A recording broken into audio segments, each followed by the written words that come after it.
What's going on, everybody? How's it going? Let me shut that off. Why is that showing up? There we go. Hey, welcome to the stream, everybody. I was having some fun with some overlays and stuff last night. So, hope you're doing well. Happy Sunday. It is July 3rd here in the United States. Tomorrow's Independence Day. Got some red, white, and blue going on the nano leaf behind me here. If you get some channel points, you can redeem them and redeem for a different color scheme if you like. You can do bang nano leaf to get the names of the things. If you're not sure, down here in the bottom corner you see exclamation point help, and you can pull that up at any time, see the different commands that you can do with the bot. So I hope you're doing well. Panka J, good to see you in chat earlier. Cool. So what's going on this weekend? Anybody doing anything fun? We did a water park on Friday. Kept myself mostly not sunburned. Got a little bit of sunburn on my hands and on the tops of my feet, which is really uncomfortable. But we had fun at the water park, and then got home. We grilled up some ribs, and what else did we do? We grilled some burgers. What else did we do? Yesterday we just kind of chilled. We had pizza. I don't know what we're doing for today, but yeah, we're kind of chilling. I decided to take some time off at work. So I took Thursday, Friday off. I'm taking Tuesday off as well. So I get a nice, super long break after all the travel and all the events and stuff at work. So otherwise, things are good. Hope you're all doing well. I was trying to think of a theme today. The last couple of streams, we've done a pretty good job as a community, like sticking on themed questions. And so I was trying to think of today whether we've got any questions in a backlog that we could look at. That could kind of hold to a theme, but if not, that's okay too. If you've got questions that you want to ask, by all means, drop them in chat over here. For those that are new to the channel, I'm Ian. I'm the author of this website, Tech Interview Guide. I've got all kinds of fun stuff on the website, and it's all free. There's no ads on any of it. And one of the things that I've been working on lately is this email series. So you can go subscribe to it right now. It's a 6-week series. I'm actually working at rebuilding that whole thing. So I've got the new software built, new database set up, and I'm just working on revamping the content. But basically, once I get a new subscription page built up for that, what it will allow you to do is subscribe to any of 4 mailing lists, and you'll also be able to set the pace of how frequently you get those messages. So if you don't want them every day, you can set it to every 2 days, 3 days. I think I'll let you go up to like 7 days between messages maybe. And I'm trying to think of like a vacation mode where if you know you're going to be away for like a week, you can just pause all of them for a week and then like it'll resume after that. So I'm working on those pages because those have to be done more dynamically, and I've got to get into like some server-side code for that. Normally this website is all like static content. It's not pulling up anything dynamic, and so I've got to figure out a way to make it dynamic without exposing like API keys for Airtable and stuff like that. So I'm working on a couple of ways of handling that from a code point of view, basically to build up that subscription page. So I'm hoping to get that done this week.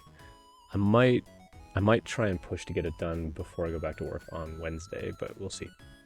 But it'll be pretty nice to get that going. So I'm gonna have a general tips mailing list, which will just cover everything from like, you know, what's the interview process like? What should I expect? You know, how many phone calls should I do? How should I talk to them about offer range and all that kind of stuff? The second one's gonna be just preparation tips, and that'll be resumes and cover letters and company research and what to study. And then there'll be technical questions and behavioral questions. And those will be kind of a split of what's currently in the email mailing list, where it kind of combines them both of technical questions and behavioral questions. I'm going to split those out into 2 different topics. And so if you want like a behavioral question every other day, you want a technical question every 4 or 5 days, you want like general tip every day, preparation tip every day, you'll be able to set the pace on each one of those 4, and then you can subscribe or unsubscribe from any of them kind of as you go. Hello, how's it going? My oldest says hello. So yeah, so I got the database set up and I got the software set up that once it sends you the last one, it auto unsubscribes you, and when you get unsubscribed to the last mailing list for which you're subscribed, it unsubscribes you completely. So it takes all of your contact info out of my database. I'm not a big fan of remarketing to people, and so I just dump all that stuff out of my database afterwards. So I got a lot of the logistics of actually sending the messages done. There's one more thing that I want to do where I can like spread out the messages a little bit so I can inject things in between.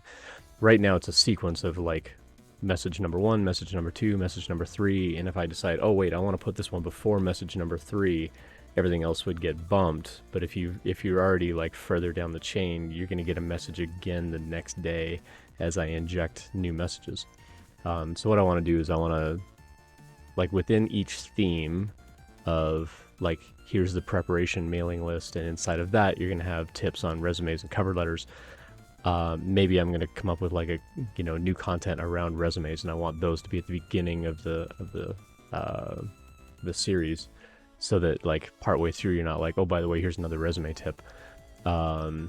I may, instead of doing like 1, 2, 3, 4, 5, I might do like 10, 20, 30, 40, 50, so that I've got room to like inject a couple of other ones. It's not totally scalable, but I'll have to figure something out there. But that's a me problem to solve. But basically what I need it to do is have it look through the series of messages, sort it alphabetically maybe, and then just say like, just grab the next one. This was the number of the last message I got, just go find the next one in the list after that. Sounds like a good technical challenge to actually try and solve.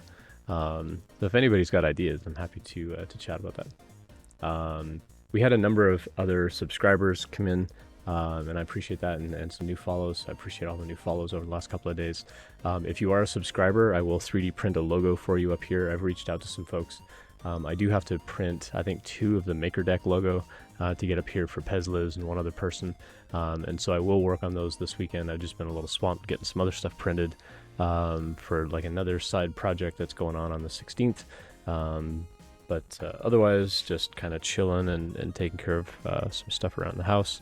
I think I already talked about the dragons. So we got this dragon up here, and it's basically a model, like this. I'm going to start spray painting these pretty soon. I got to hit Home Depot and get some more of that primer filler paint.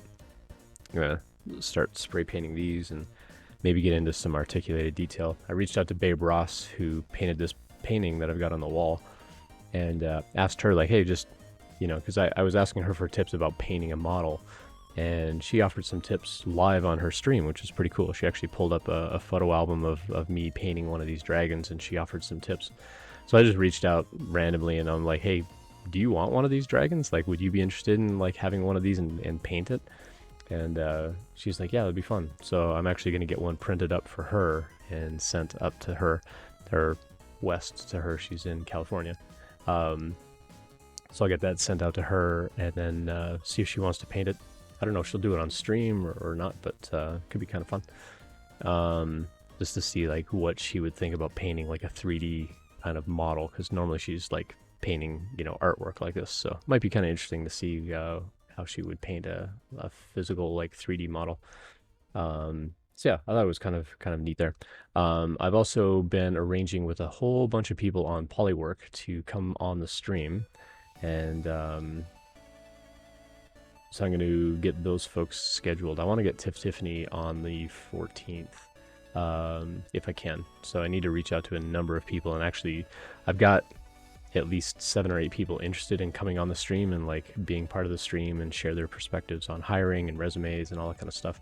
I just need to sit down and like build out that schedule. And so I'm going to be doing that over the next couple of days. So I'm taking time off work, but I'm filling up my time with other things. But hope you're all doing well. A handful of viewers in chat, so feel free to drop a hello. Let me know how your weekend is going. If you're enjoying your long weekend, if you're doing anything fun, let me know. Happy late Canada Day to all of my Canuck friends and to the Americans that are hanging out. Happy early Independence Day tomorrow. Got the red, white, and blue going on the Nanoleaf over here. Now I want one of those rocket popsicles. Something about the tint of the white and the blue and the red makes me think of those popsicles. Now I want a popsicle. Cool. So yeah, I thought I would just hang out and do some of our anonymous questions from chat. I was trying to think of a theme for today. Like the last couple of streams, we've had a really good theme going, and I thought today I would just try to think of a theme, but if nothing comes up as a theme, I'm just gonna like grab a bunch of random questions.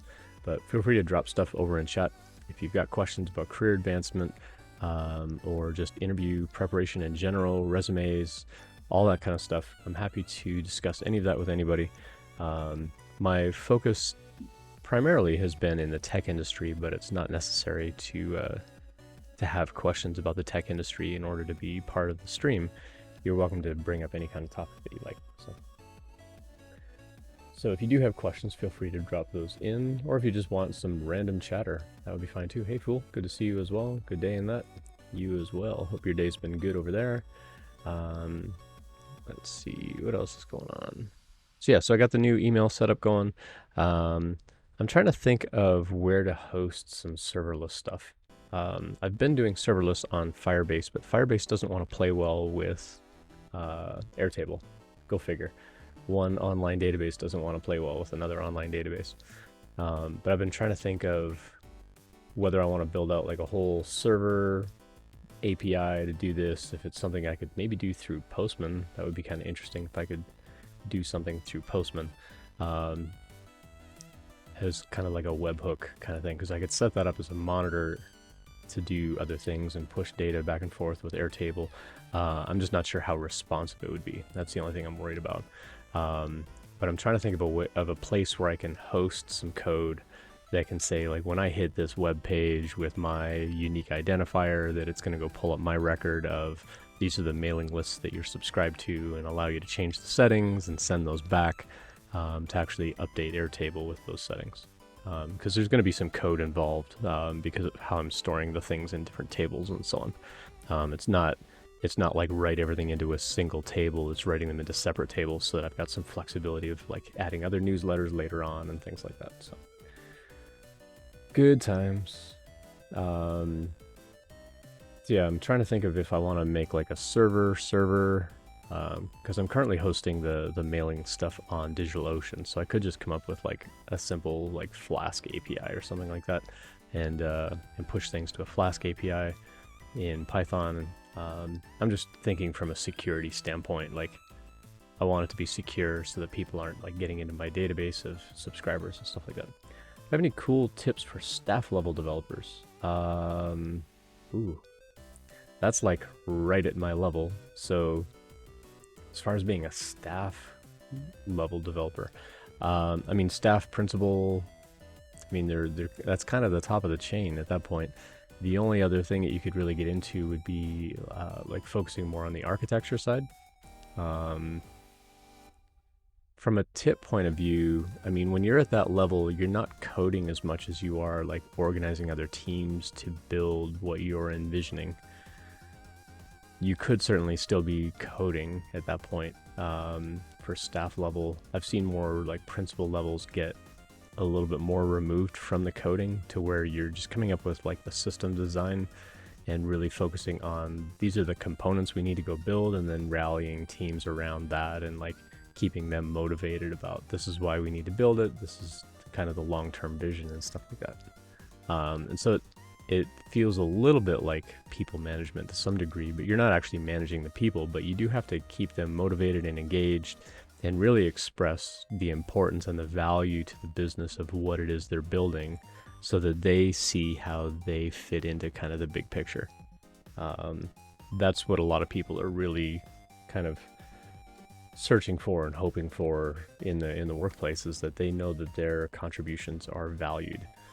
And so finding a way to motivate people to say like, hey, you know, we're going to build out this API in front of this database in this way or that way, and this is what we need to do and why, and this is how your piece is going to fit into this grand scheme of things, can really help keep people motivated. The question is, what are you building and why? So it depends a little bit on the size of the company too. The smaller the company that you're in, the more likely you're actually coding it up and doing a lot of that work yourself. If you're in a larger company, staff and principal level, you're playing more architect and more system design than you are doing any coding at all. But you might still be coming up with prototypes and things like that just to kind of prove out the design of what you're doing and why. So as far as cool tips go, I would say my number one tip is just try to figure out what's going to motivate the team to build the thing and get the thing done.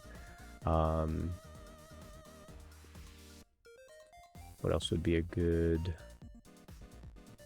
tip at that level?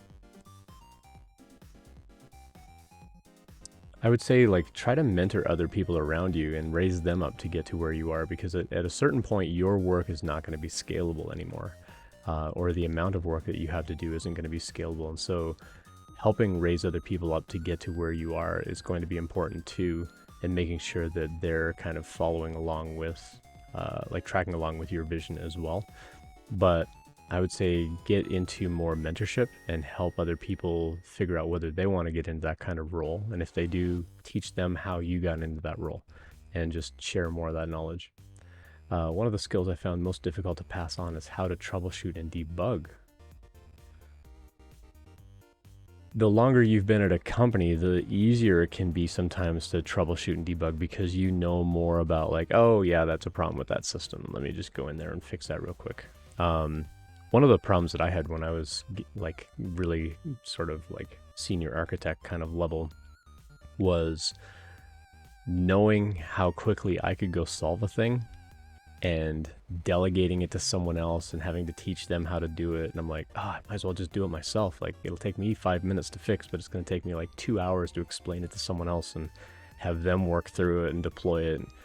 And so I would always opt to just do it myself. But it hurt the team, because then the team didn't know how to do it, and it put more pressure on me to get things done. And so part of that is learning the value of sharing that knowledge with other people, and the scalability of what it means to share that knowledge, and making the whole team better by doing that.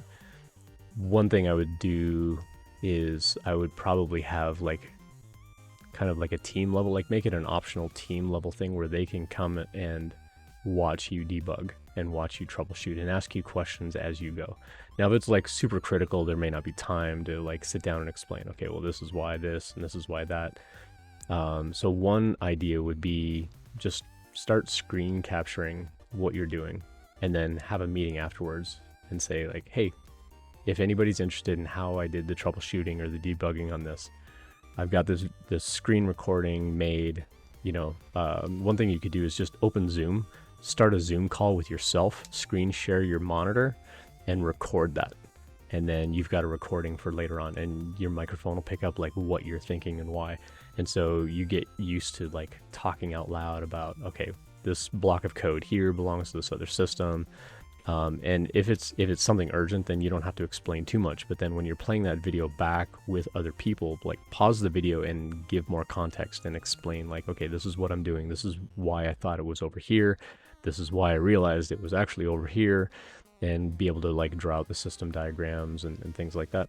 I think being able to share that kind of stuff is what makes you a valuable member of the team, because people know that you're willing to share your knowledge with them, and you're willing to help them learn and grow. And I think that that's an important part of being on a team, especially at that senior level, so that they all have an expectation that, yeah, this is what we do as a team. We're going to share that knowledge. We're going to sit down. We're going to like help each other through that kind of stuff.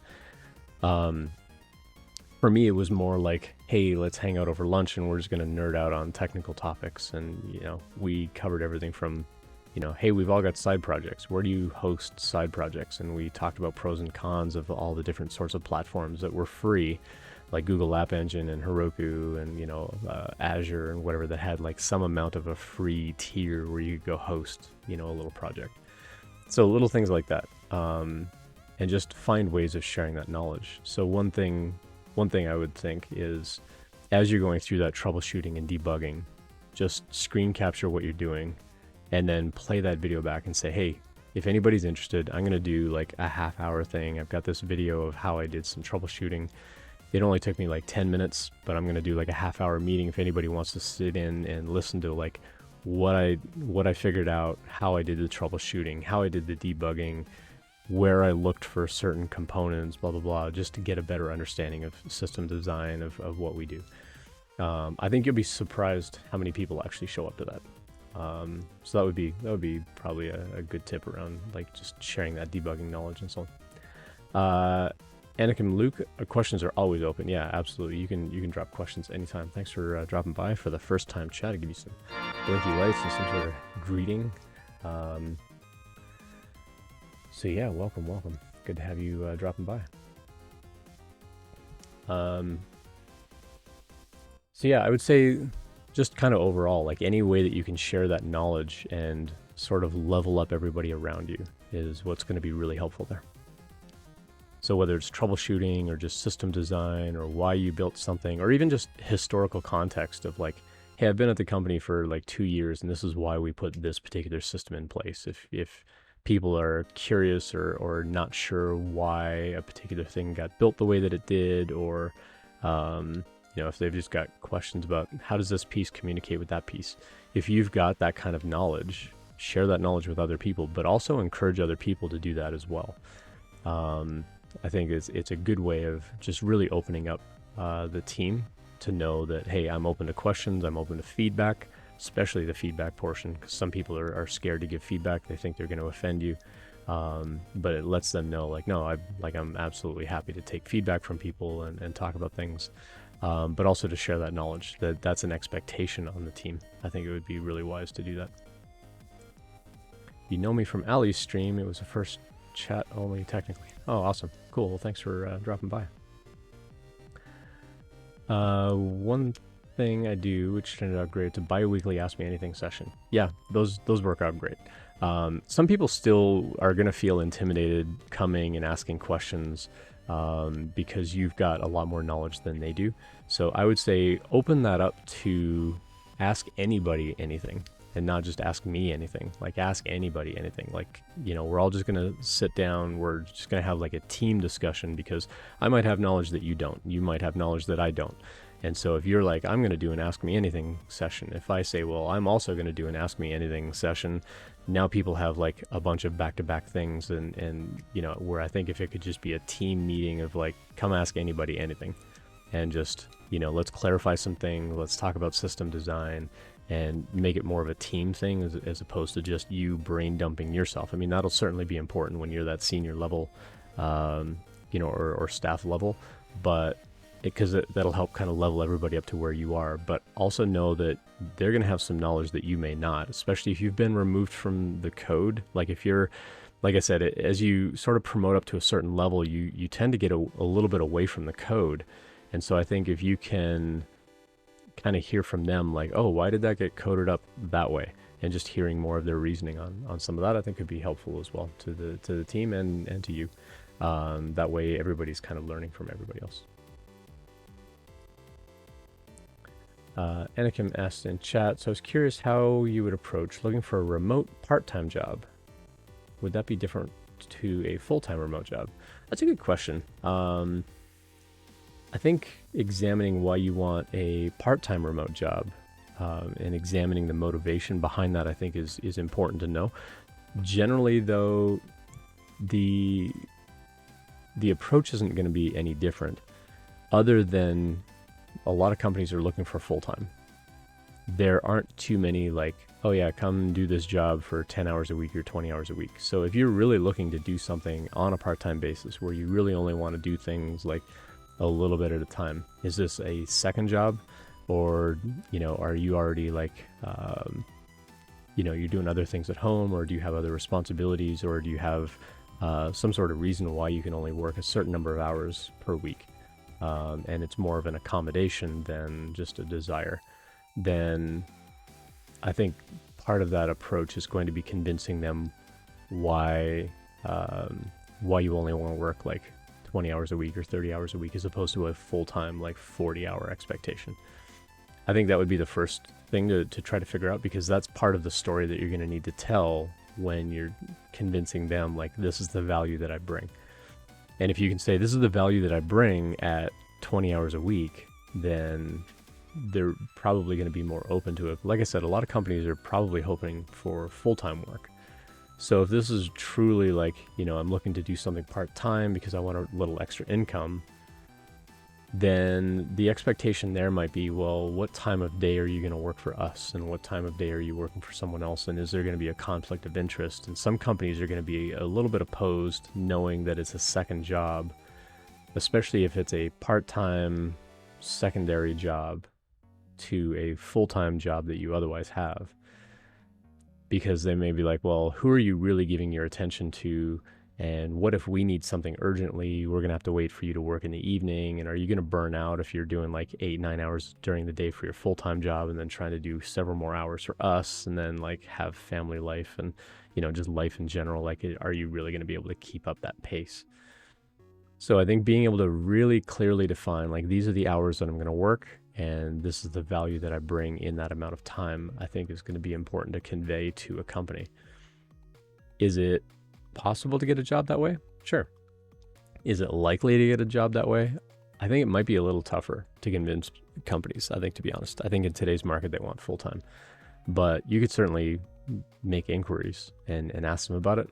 I think that it's worth asking. I mean, the worst they'll say is like, no, we're looking for full-time. But I think some companies, they might be desperate enough of like, we'll take anything we can get, like even if it's 10 hours a week or 20 hours a week. But you have to hold pretty firm to say like, no, that's my limit. Like, I already work full-time, but I want to put in like an extra 10 hours a week or 20 hours a week because I want to learn some other technology, or I want to learn some other stack, or, I've got a full-time job during the day doing such and such, but in the evenings or on the weekends, I want to do this or that because I want to explore, working in that other industry or something like that. Maybe pitch it to them of like, I eventually want to transition into that. And so I want to start on a part-time basis, and then I'll gradually grow my hours there while I shrink my hours over here. And then I'll like change over to full-time. Something like that may be possible. When I was doing full-time work, I was also mentoring on the side part-time, for a school. And then that school eventually reached out and said, do you just want a job over here full-time? And so I basically had my day job during the day, and then I was mentoring in the evening, and I basically flipped it immediately to where I was a full-time teacher. And then the company that I was working at full-time agreed to keep me on part-time. And so they were able to kind of retain my knowledge and use me for another 6 or 7 months of part-time effort for doing developer relations work. And so that worked out well for me, because then I could continue to work for this company in the evenings and occasional work on weekends and go to meetups and things like that for them, where during the day I was an instructor. And my duties as an instructor were pretty clearly defined, where I didn't have evening work other than like preparing lessons and grading and things like that. But I was able to balance that pretty well. But then the teaching got busy enough that I just decided to stop doing the part-time work. So there are ways of doing it. I think you just have to really understand how you want to convey that value to the company.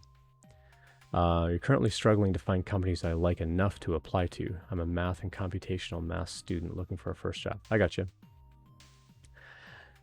When it comes to finding a company where you're really interested in working, one thing I would commonly do with my students, because they wouldn't know where to apply either, is I would sit down with them and ask them a couple of questions and say, okay, imagine for a minute that I win the lottery and I'm going to pay all of your bills for a year. What kind of software would you build? So I'm going to pay your rent. I'm going to pay all your bills. I'm going to like pay you like a monthly allowance kind of thing, whatever, just so you've got money to live on. You could just build whatever software you want to build. What would you build? And that would be my first sort of motivator for them, of really examining like what drives them. What do they want to do? Like, if they could just do anything, what do they want to do? And then from there, I would say, okay, now that you've got that defined, are there companies out there that do that? Go explore for a week. Go see if there's any kind of like open source project or a full-time company doing that. And then go do some company research about them. Who are they? How big are they? Where are they based? Do they have competition? Is there more than one company doing that thing? If it's a monopoly, then it's you can still go apply for a job there, but if they've got competition, all the better, because if you don't get hired at one, you can go apply at the other. But once you start researching that company and researching that industry a little bit, you'll start to get a sense of like, do I really want to do that? You'll also get a sense from applying for that job about your motivation and your desire to do that kind of work, to where that introduction to them is that really solid, like, no, I'm really interested in this, and this is why. These are the projects that I've been building specifically around this topic, because this is something that I deeply care about. Bringing that passion every day can make a big difference, especially for that first tech job. It can make a big difference convincing a company that you're worth taking a chance on. That first tech job is really hard to convince people to hire you. But if you can show them that you're kind of aligned with them, and I hate to be buzzwordy about it, but you're going in the same direction that they are, it makes that story much easier to tell. And I think that you'll have an easier time talking to them and communicating with them about why you want to do that kind of work. So I think it starts with, what do you want to do? Like, if you could just do anything, what would it be? If you're a computational math student, it's like, okay, what can you do with that? What could you build with that? What kind of software could you build that would be helpful or beneficial? What kinds of project work have you been doing with that? What sorts of things have you already been building? And then if that's something that you really enjoy doing, then figure out how could that apply to the general kind of computing industry? What can be done with that? Is that something that I'm actually interested in doing? Are there companies out there doing that same thing? Chances are pretty good there are companies out there doing that same thing, but maybe not. It might be hard to find companies that are doing exactly that. And so this is where, having even just a little bit of interest can help.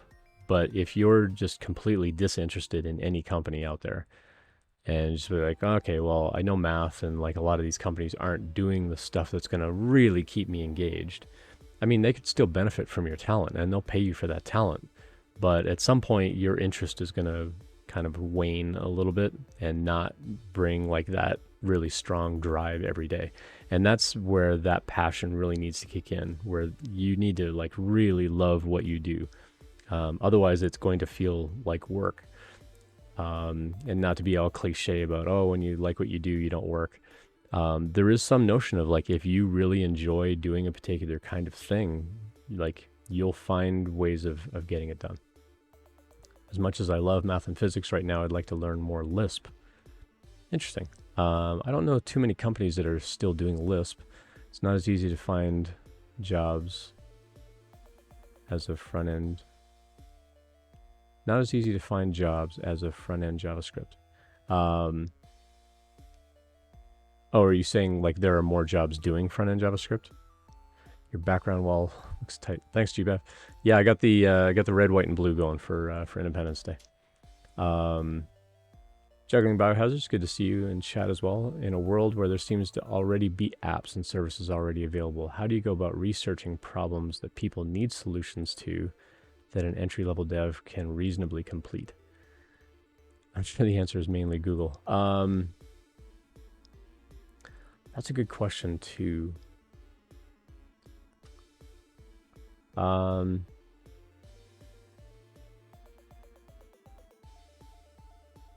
How do you go about researching problems that people need solutions to?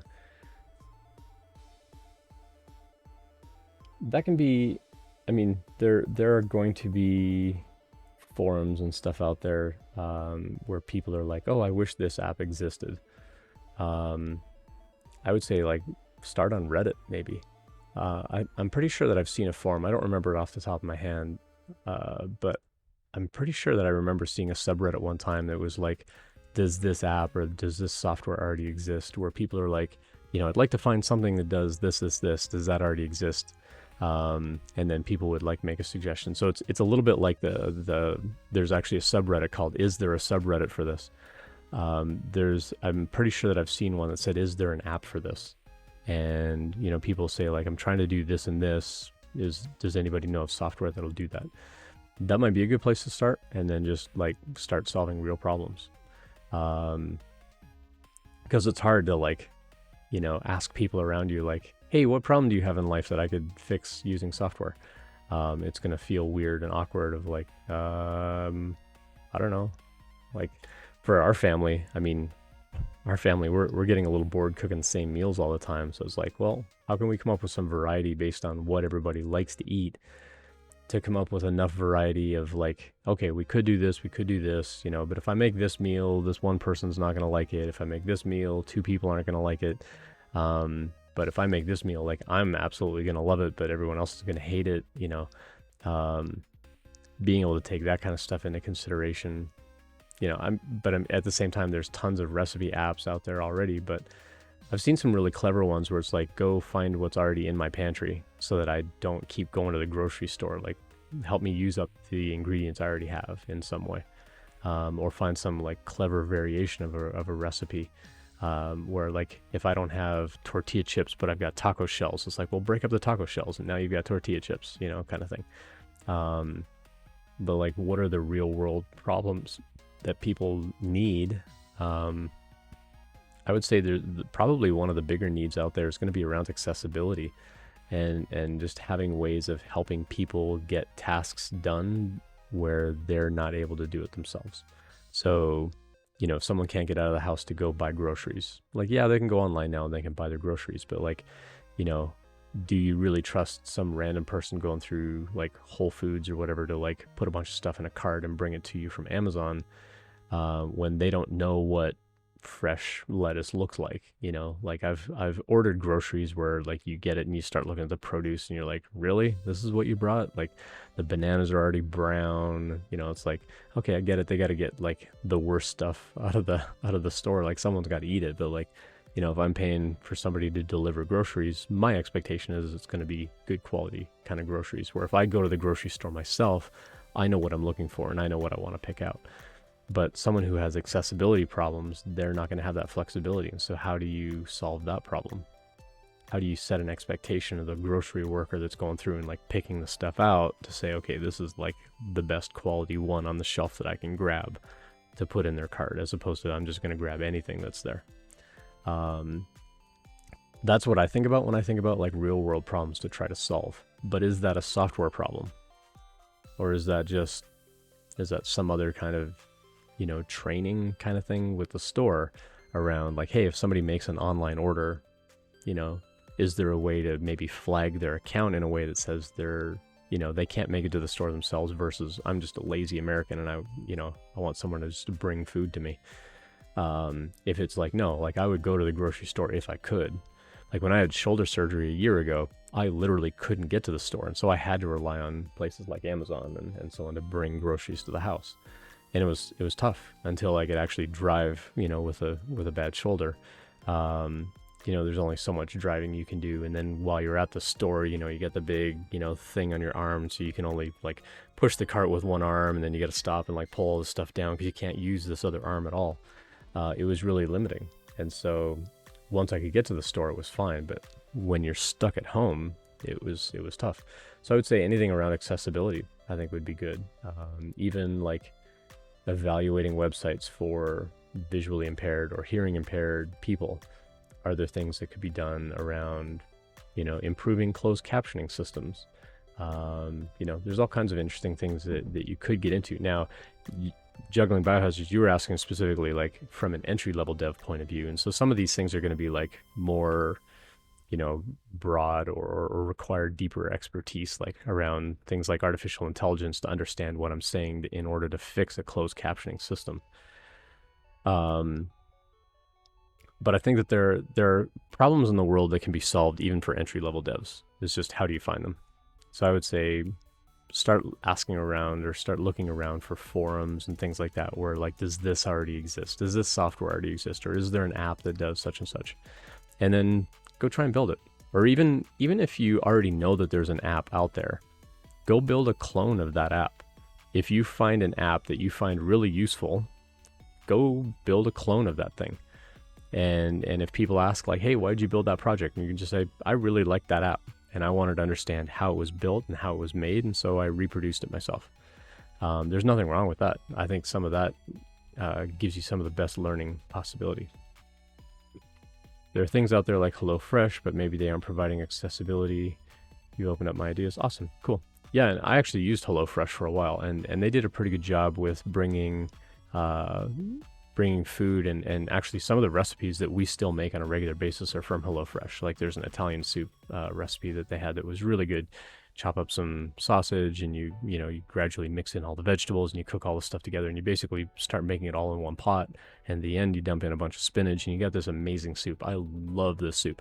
When I first started making it, the whole family was like, this soup is amazing. And so we started making it like every month. And now it got to the point where one of my kids doesn't like it anymore because we've had it so much. It's like, okay, well, the rest of us still really enjoy it, so I'm going to go make a pot of it later today because I really like that soup, and so does most of the family. And if that one child doesn't like it, all right, well, you can go make a peanut butter sandwich then. The rest of us are going to eat this delicious soup. And so HelloFresh did a pretty good job with bringing vegetables. I always found in their case, their recipes asked for too much onion, or they would give you like this enormous onion and be like, you only need like a quarter cup of onion. It's like, well, then why did you give me like a 3-pound onion?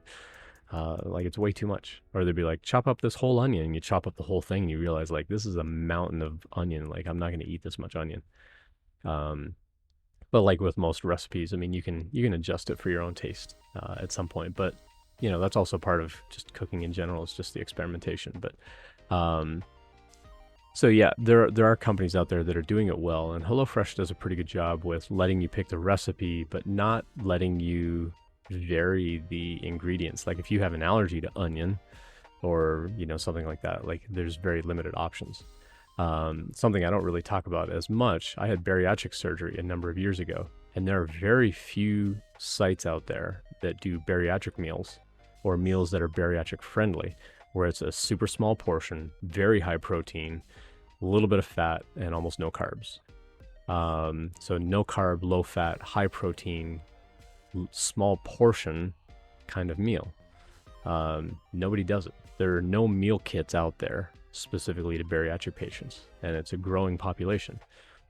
There's a problem right there you could go solve. So how can you go find those really high protein, low fat, no carb meals and build that into like a meal cart, you know, kind of thing? Go play with that. There's your $1 billion idea. I get a cut if you succeed.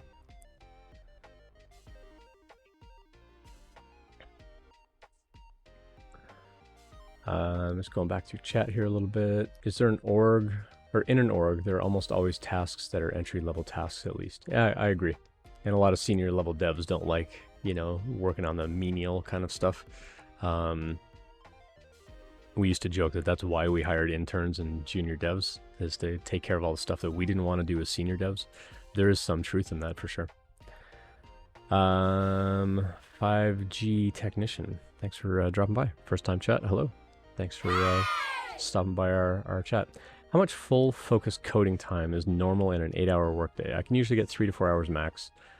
I type very fast in Vim. I don't have many meetings, so I just sit around. I'm starting to feel bad about it. It's a great question. We actually did like formal agile methodology training when I was at SendGrid. And one of the things that we learned is like by the time you kind of get your brain in gear and get going and get your startup or your stand-up meeting out of the way, and then you actually sit down and plan out what you're going to do for the day, and you like look at your task board and you find a task and you actually start working on a thing, and then maybe you get meetings, that in a typical 8-hour day, you're really only getting about 6 hours of work done. And in that 6 hours of work, subtract some meetings, maybe you've got like 4 or 5 hours worth of actual effort. So 3 to 4 hours, that's not far off, to be honest. It does depend a lot on the role and what the company expects, but I would say 5 to 6 hours a day is a really good day. If I can sit down and code for 5 or 6 hours a day, that's a good day. A lot of the mailing list stuff that I've been doing lately, it's like, okay, I'm going to poke at it for like, I'm just going to spend like an hour doing it. And like 5 hours later, you know, I've been like cranking out code and debugging lots of things. It's like, okay, wow, that was way more productive than I thought. And I'm about to like, now that I've got most of the software done, now I need to actually go in and like finish writing the content for the mailing lists. And I've got the content, but I have to like go back and reformat it and check grammar and all that kind of stuff before I can actually like get those published. But I'm hoping to get those mailing lists out over the next, I don't want to put a timeline on it because I'm really bad at like maintaining my own timelines. I'm going to say by the end of the summer that I'm going to have those new mailing lists up and running. But I think I'm going to get at least the general one, maybe the preparation one finished first. Actually, no, I'm going to get the technical behavioral ones done first because those are pretty much already written. They're part of the current existing mailing lists. So I've already got those like done and formatted and ordered in the order that I want to send them out. So I'll probably publish those two first and then do the general and preparation tips mailing lists after that and just add them on. But we'll see. But yeah, I would say if you can get like 4 or 5 hours of coding a day, that's a really good day. Some days you're gonna have more mental energy than others. I would say like make sure that you're eating well and that you're eating enough sugar, which is typically something that we say like, oh, be careful of your sugar, but your brain actually burns sugar. And so you need some amount of like sugar or energy, whether it's coming through carbs or actual sugar. Your brain burns sugar for its energy source. And so you do need some amount of like sugary intake in order to keep your brain going. And so having regular breaks, regular stopping points, getting off the screen is also going to be important for eyesight. So like get up from your desk, go walk around, go look at something really far away, because we get really used to looking at the screens right in front of us. Mine are all like at least arm's length away. And so for ergonomics, all of my screens are at least like 3 feet from my face. And so I kind of wrap them like rounded, kind of going around me. I need to do a little better with the lights, because when I put my hands up like this, I block both of my lights. But there are ergonomics around that kind of thing. But it's also really important to just get up and go look at something really far away and just focus your eyesight on something else. But yeah, I would say if you can get 4 or 5 hours in a day, that's a pretty good day. Now, feeling bad about it. I mean, why do you feel bad about it? Is that expectation that you're putting on yourself that you should be doing more code? Is it an expectation from your management that they expect you to do more code? Like, where is that feeling coming from? I think examining that can also give you some insight too into what's going to motivate you and drive you. Are you only getting 3 or 4 hours of that programming done because you don't like it? Are you only getting 3 to 4 hours done because you're having problems with it and you're procrastinating? Are you only getting 3 or 4 hours worth of work done because that's all the task asked for the day, and now that task is done? I would sit down and like start figuring out like, where does that feeling come from, and then work at it from there. If it's you don't really enjoy it, talk to your manager, find something you will enjoy. If it's these tasks are small enough that I can finish it in 3 or 4 hours, could you do 2 of those a day then and fill up that 6 hours? Is it, by the time I do 3 or 4 hours, like I'm just kind of fizzled out for the day and I haven't got any more brain energy? That's okay too. But examine why did you fizzle out that quick? Because some people can sit down and code for hours and hours and hours, but there is this, I forget the name of it, but someone actually built a chart of like the effectiveness over time, and how after like 8 to 10 hours, like it drastically drops off. Like your mental energy is just not going to recover beyond a certain point. Even like drinking coffee or energy drinks or things like that, like your brain is just done solving problems for the day. And so really examining that kind of stuff, I think, can be really eye-opening too, around where is that feeling coming from. Low Freezy, good to see you in chat. Law of diminishing returns, yeah, something like that. But somebody actually made a chart, like when it comes to programming, there's a certain amount of programming that you can do during the day, and then like you're done at that point. Let me see if I can find it. Chart of programming effectiveness over time.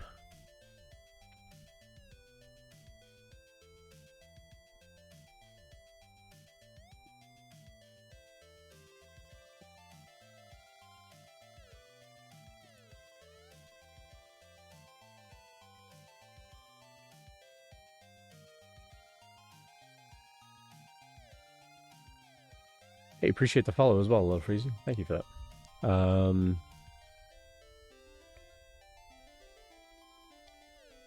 I can't find it quickly, but it was basically a chart of like how many hours a day can you really code, and like when does that start becoming very ineffective? Trying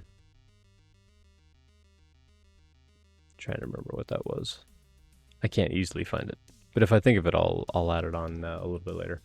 But yeah, there are people that have studied that kind of stuff, where they've been looking at how effective you are, and like it's like really high, and then it drops off really quickly to where like if your boss is making you work 12, 14 hours a day, like by the 8 to 10 hour mark, that effectiveness bottoms out, and they're not going to get any effective work out of you beyond a certain point. And so that's something that managers need to understand, is like there can be urgency, but pushing your team to work extra long hours isn't going to be any more effective. In fact, they're more likely to introduce new bugs than to fix old bugs. Corfless, good to see you in chat. Currently don't have a question regarding interview prep, but I'd like to give a compliment for the insight they give. Oh, I appreciate that. Thank you. Yeah, I've got all kinds of free content over here on the website that you can't really see. There we go, techinterview.guide. There's a bunch of free content on there. I've got mailing lists of content, lots of stuff up on YouTube as well. I'll throw my YouTube link in here. You're welcome to go check any of that stuff. Yeah, Stream Bomber. Yeah, exactly. So yeah, I appreciate that. Maybe that's why I bombed the leak code contest last night. You were prepping all day. It could be. I think things like those leak code, like speed programming and speed competitions, like they can be a little bit detrimental, because you can practice and prep and you'll be like, all right, I got this. And then you actually go into the contest and like you don't do well. And then you psychologically kind of beat yourself up about like, oh, maybe I'm not so good after all. It's like, well, no, you're probably better than most at that point if you've been prepping a bunch. But it's a question of kind of like diminishing returns, as someone said in chat, of like, at a certain point, your brain's just not effective. And that's also why I tell people, like on those leak code videos that I made, I've got some videos over here that you can go check out about like doing leak code smarter. Grinding hundreds and hundreds of leak code problems is like, you can do that if you want to. If you've got the time for that, great. But I think there's a smarter way of doing it where you can do a regular rotation of these problems. But one of the things that I say in those videos is like, you have to rest your brain, just like you would go to the gym. Like if you went to the gym every single day, your body would just be tired all the time. Like at some point you need to take a day off and just say, I'm not going to go to the gym today. I'm just going to kick back, relax. I'm just going to go for a walk or a bike ride or something instead of like the actual hardcore workout. And it can be that way with leak code and prepping for interviews and stuff like that too. You can work and work and work, but at some point you need to take a break. And what I suggest in those videos is come up with that schedule of, today I'm going to do depth first search, and then the day after that I'm going to do breadth first search, then I'm going to do heap problems, then I'm going to do two-pointer problems, then I'm going to do blah, blah, blah, and come up with that rotation. But then work in a break day where you're not actually solving the problem. You're just reading through the prompts going, that one's a heap problem, that one's a sliding window problem, that one's a depth first search, and don't actually solve it. You're just going to go through and look at them so you can identify the pattern, and that's it. Give your brain a break for the day. And don't actually try to solve the problem. Just try to identify the problem. Because when you go to a real interview and they give you a challenge, that's the hardest thing you need to deal with, is like, what kind of problem is it? If you've studied enough of those strategies, you're going to know how to solve it if you know what kind of problem it is. And so I would always take a break during that study and say, this is what kind of problem I think it is. Then you're far more likely to solve it. But when it comes to those speed competitions, you can start to really beat yourself up emotionally and psychologically around like, oh, maybe I'm not so good after all. It's like, no, you're fine. You're going to do fine. You just need to realize, like, you know what you know. You don't know what you don't know, and that's okay. You don't have to know everything about everything to go interview. No matter what the job is, no matter what industry it is, it's okay not to know everything. Their job as an interviewer is to figure out what you know and what you don't know. Fool says, I'm sure everyone here is better than me at leak code.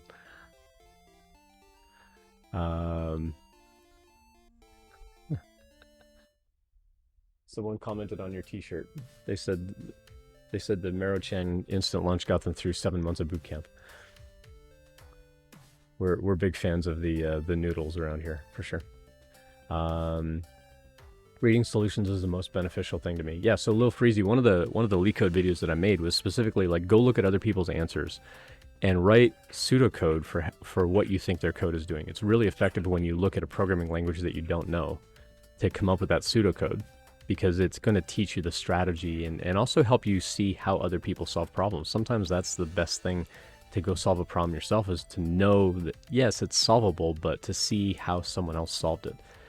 But as I talked about in the last stream, there can also be a bit of a psychological break when you're in those technical challenges where you know it's solvable. You know that somebody somewhere has solved it, but if you haven't solved it, then it becomes a hurdle that you have a really hard time getting over, where you hear the prompt and go, oh yeah, okay, yeah, I can do this because I know other people have done it, and you kind of get this false confidence. But unless you have done that kind of problem yourself, it's a little bit harder unless you've actually practiced it.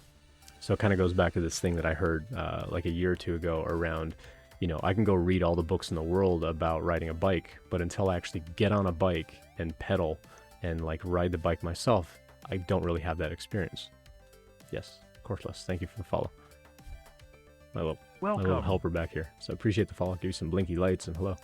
And so when it comes to things like practicing leak code or just general preparation for interviews, like you have to take a break. You have to rest your brain, and it's okay not to know everything. It's important to know that you don't have to know everything. Even as a senior dev, like I've been doing this for 26 years, and I walk into interviews petrified that they're going to have an expectation that I know everything about everything. It's like I've probably forgotten more than I've ever, than what they know. Just because of, over time, like you use a skill and then you let it go away, and then you learn a skill and you let it go away, and you learn how to do a thing and you let it go so you can, you've got brain capacity to go learn something else. Just going to scroll back through chat here. I know I missed a few things.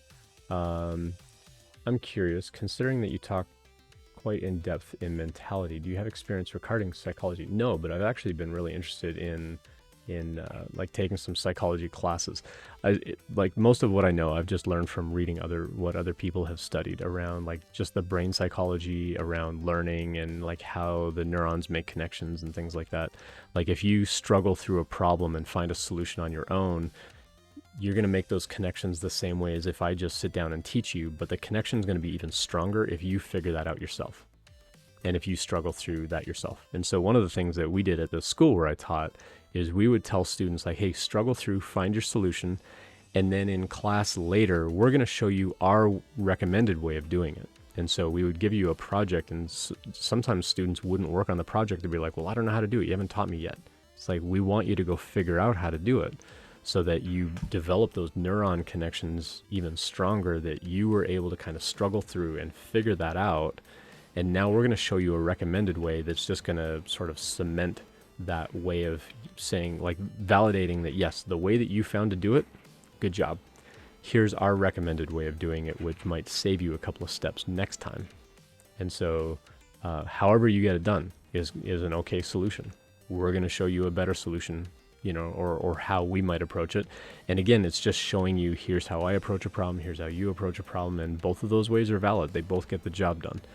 Is my way more efficient? Is my way, use less memory, things like that. And so we would like, as part of being a teacher at the school, we would actually read these studies on how those neurons would get formed and how working on that stuff yourself was actually really beneficial.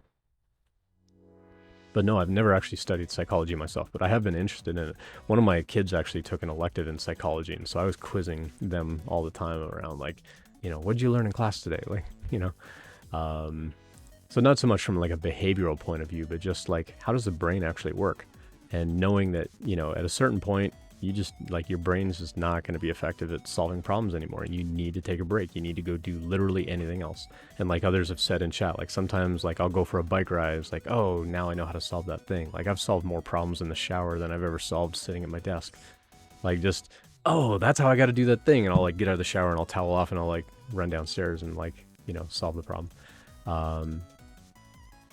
Yeah, it really makes a difference when you take that time. Thanks for the hydrate reminder.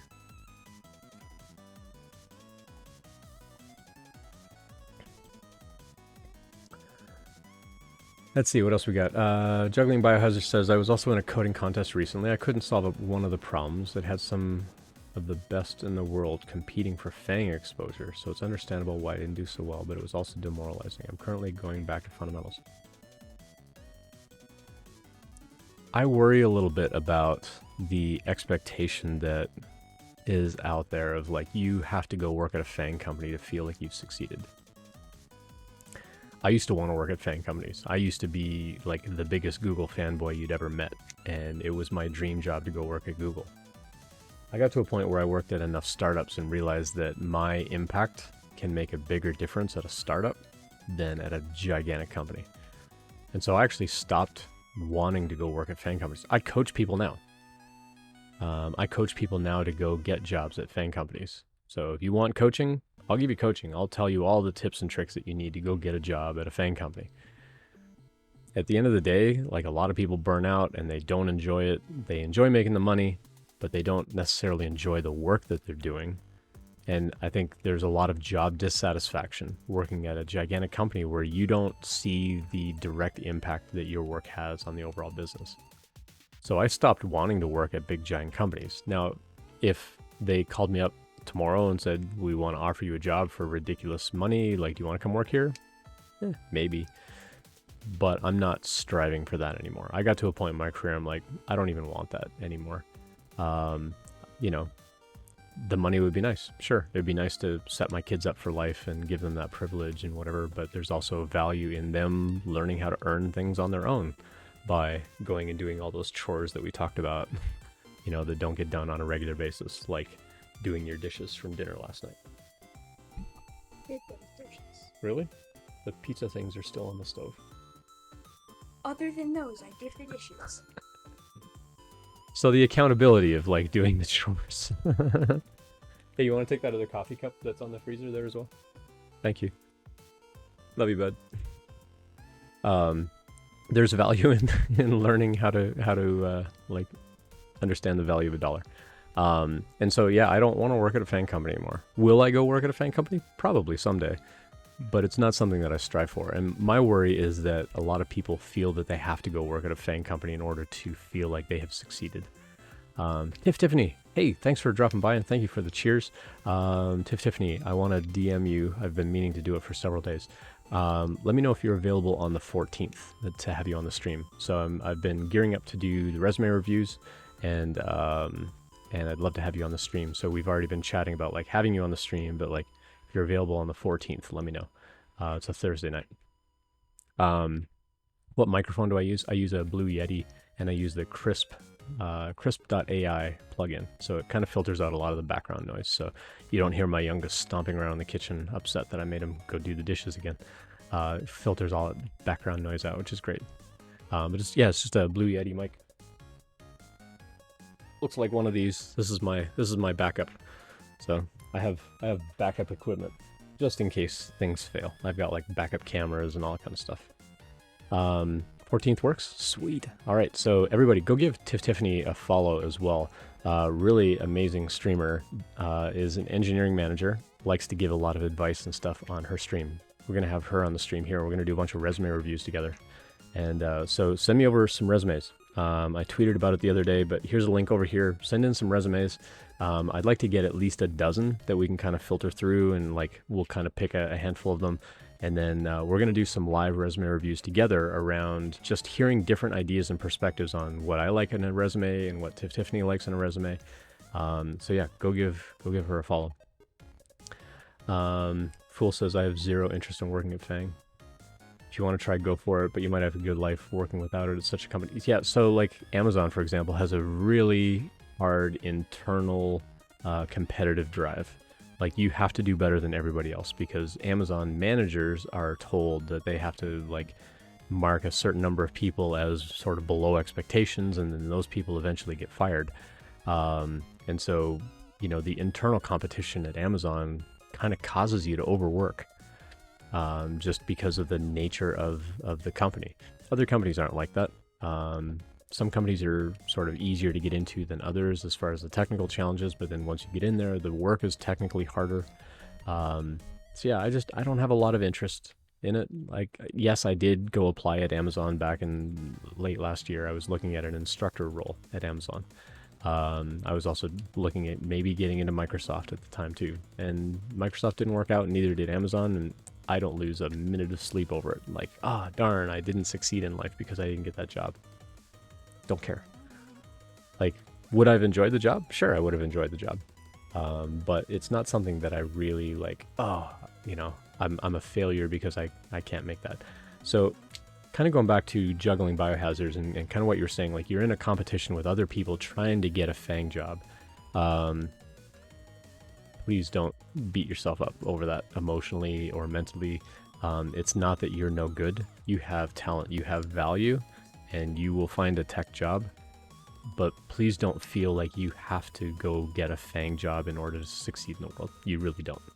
There are so many good jobs out there where you can make immediate impact and see immediate value in what you do for that company, that you don't have to go work at a big giant company like that to succeed. Will you make more money there? Sure, but money's not always a marker of success either. Coming from someone who's been in the industry for a hot minute, 26 years plus, your overall like day-to-day happiness matters way more than money in the bank. Money in the bank, it helps with happiness, sure, but it's not the same as having the satisfaction of like, look at that piece of code, look at that, I did that. And that's a lot harder to see when you're in a big giant company, to really point at something and say like, oh yeah, that feature in Gmail, that was me, like I did that. It's like, no, that little tiny feature in Gmail, I was like one of 100 people that worked on that. Not as effective really in the long run. But go work at a startup, go work at a small, medium-sized company, and your impact is going to have so much more value to that company. And you'll be able to see that impact much more quickly than at a large company. Also, at large companies, projects get canceled all the time. I mean, heck, even at mid-sized companies. When I worked at SendGrid, we had probably half of the projects that I worked on get canceled. You know, and we were only like 200 or 300 people at the time. It happens, and it's not a big deal.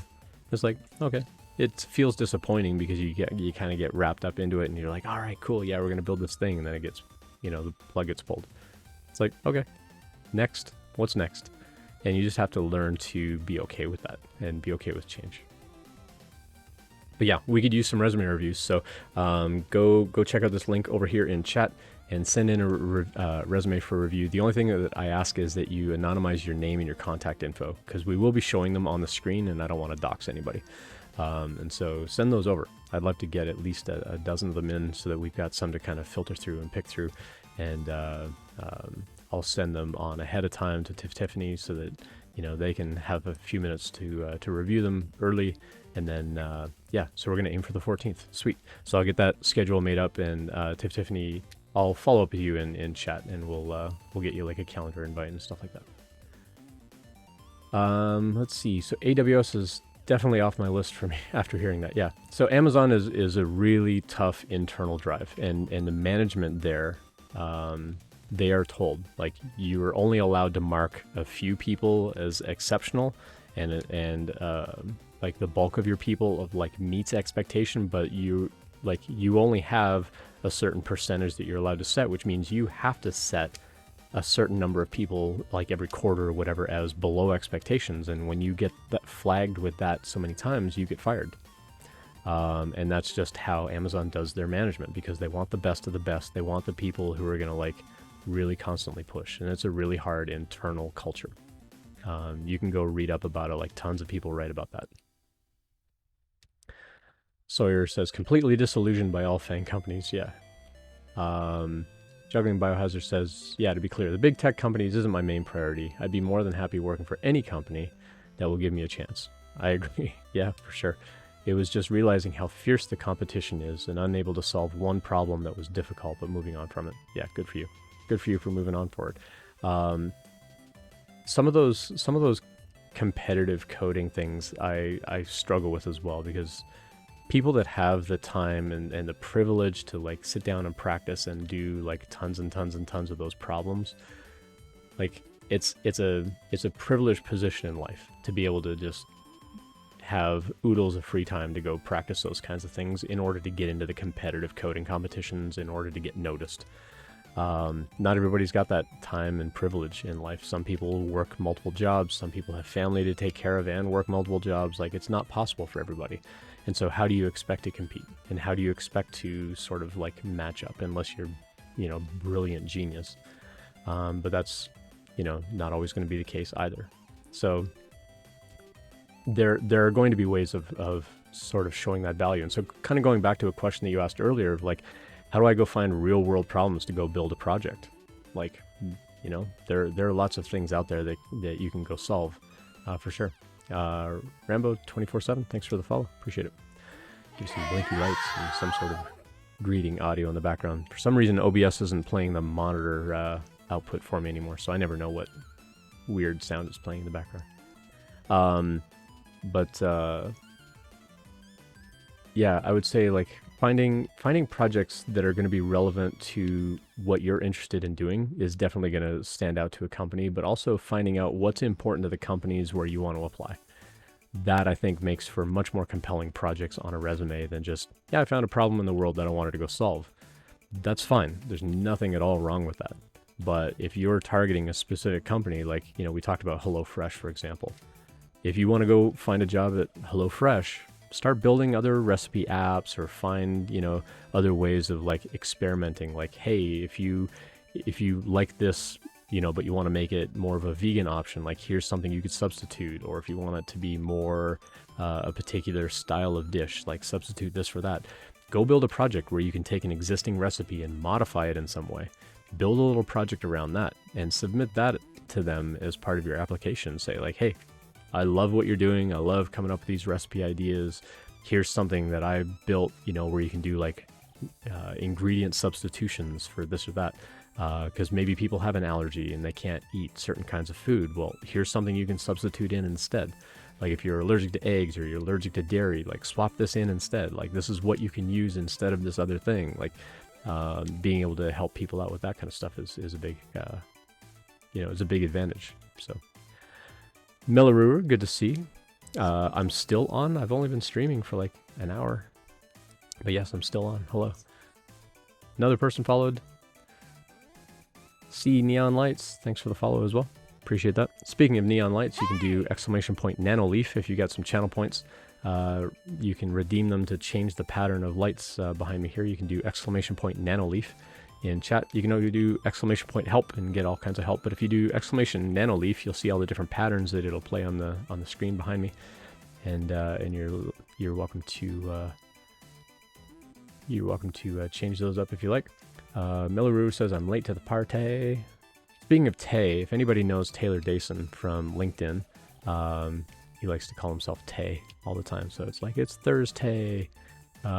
He does like a daily LinkedIn video, and he'll have like engineering managers or like senior devs or whatever on a live stream every day on LinkedIn. He's also expressed interest in coming on the stream here and helping people out from a recruiter point of view.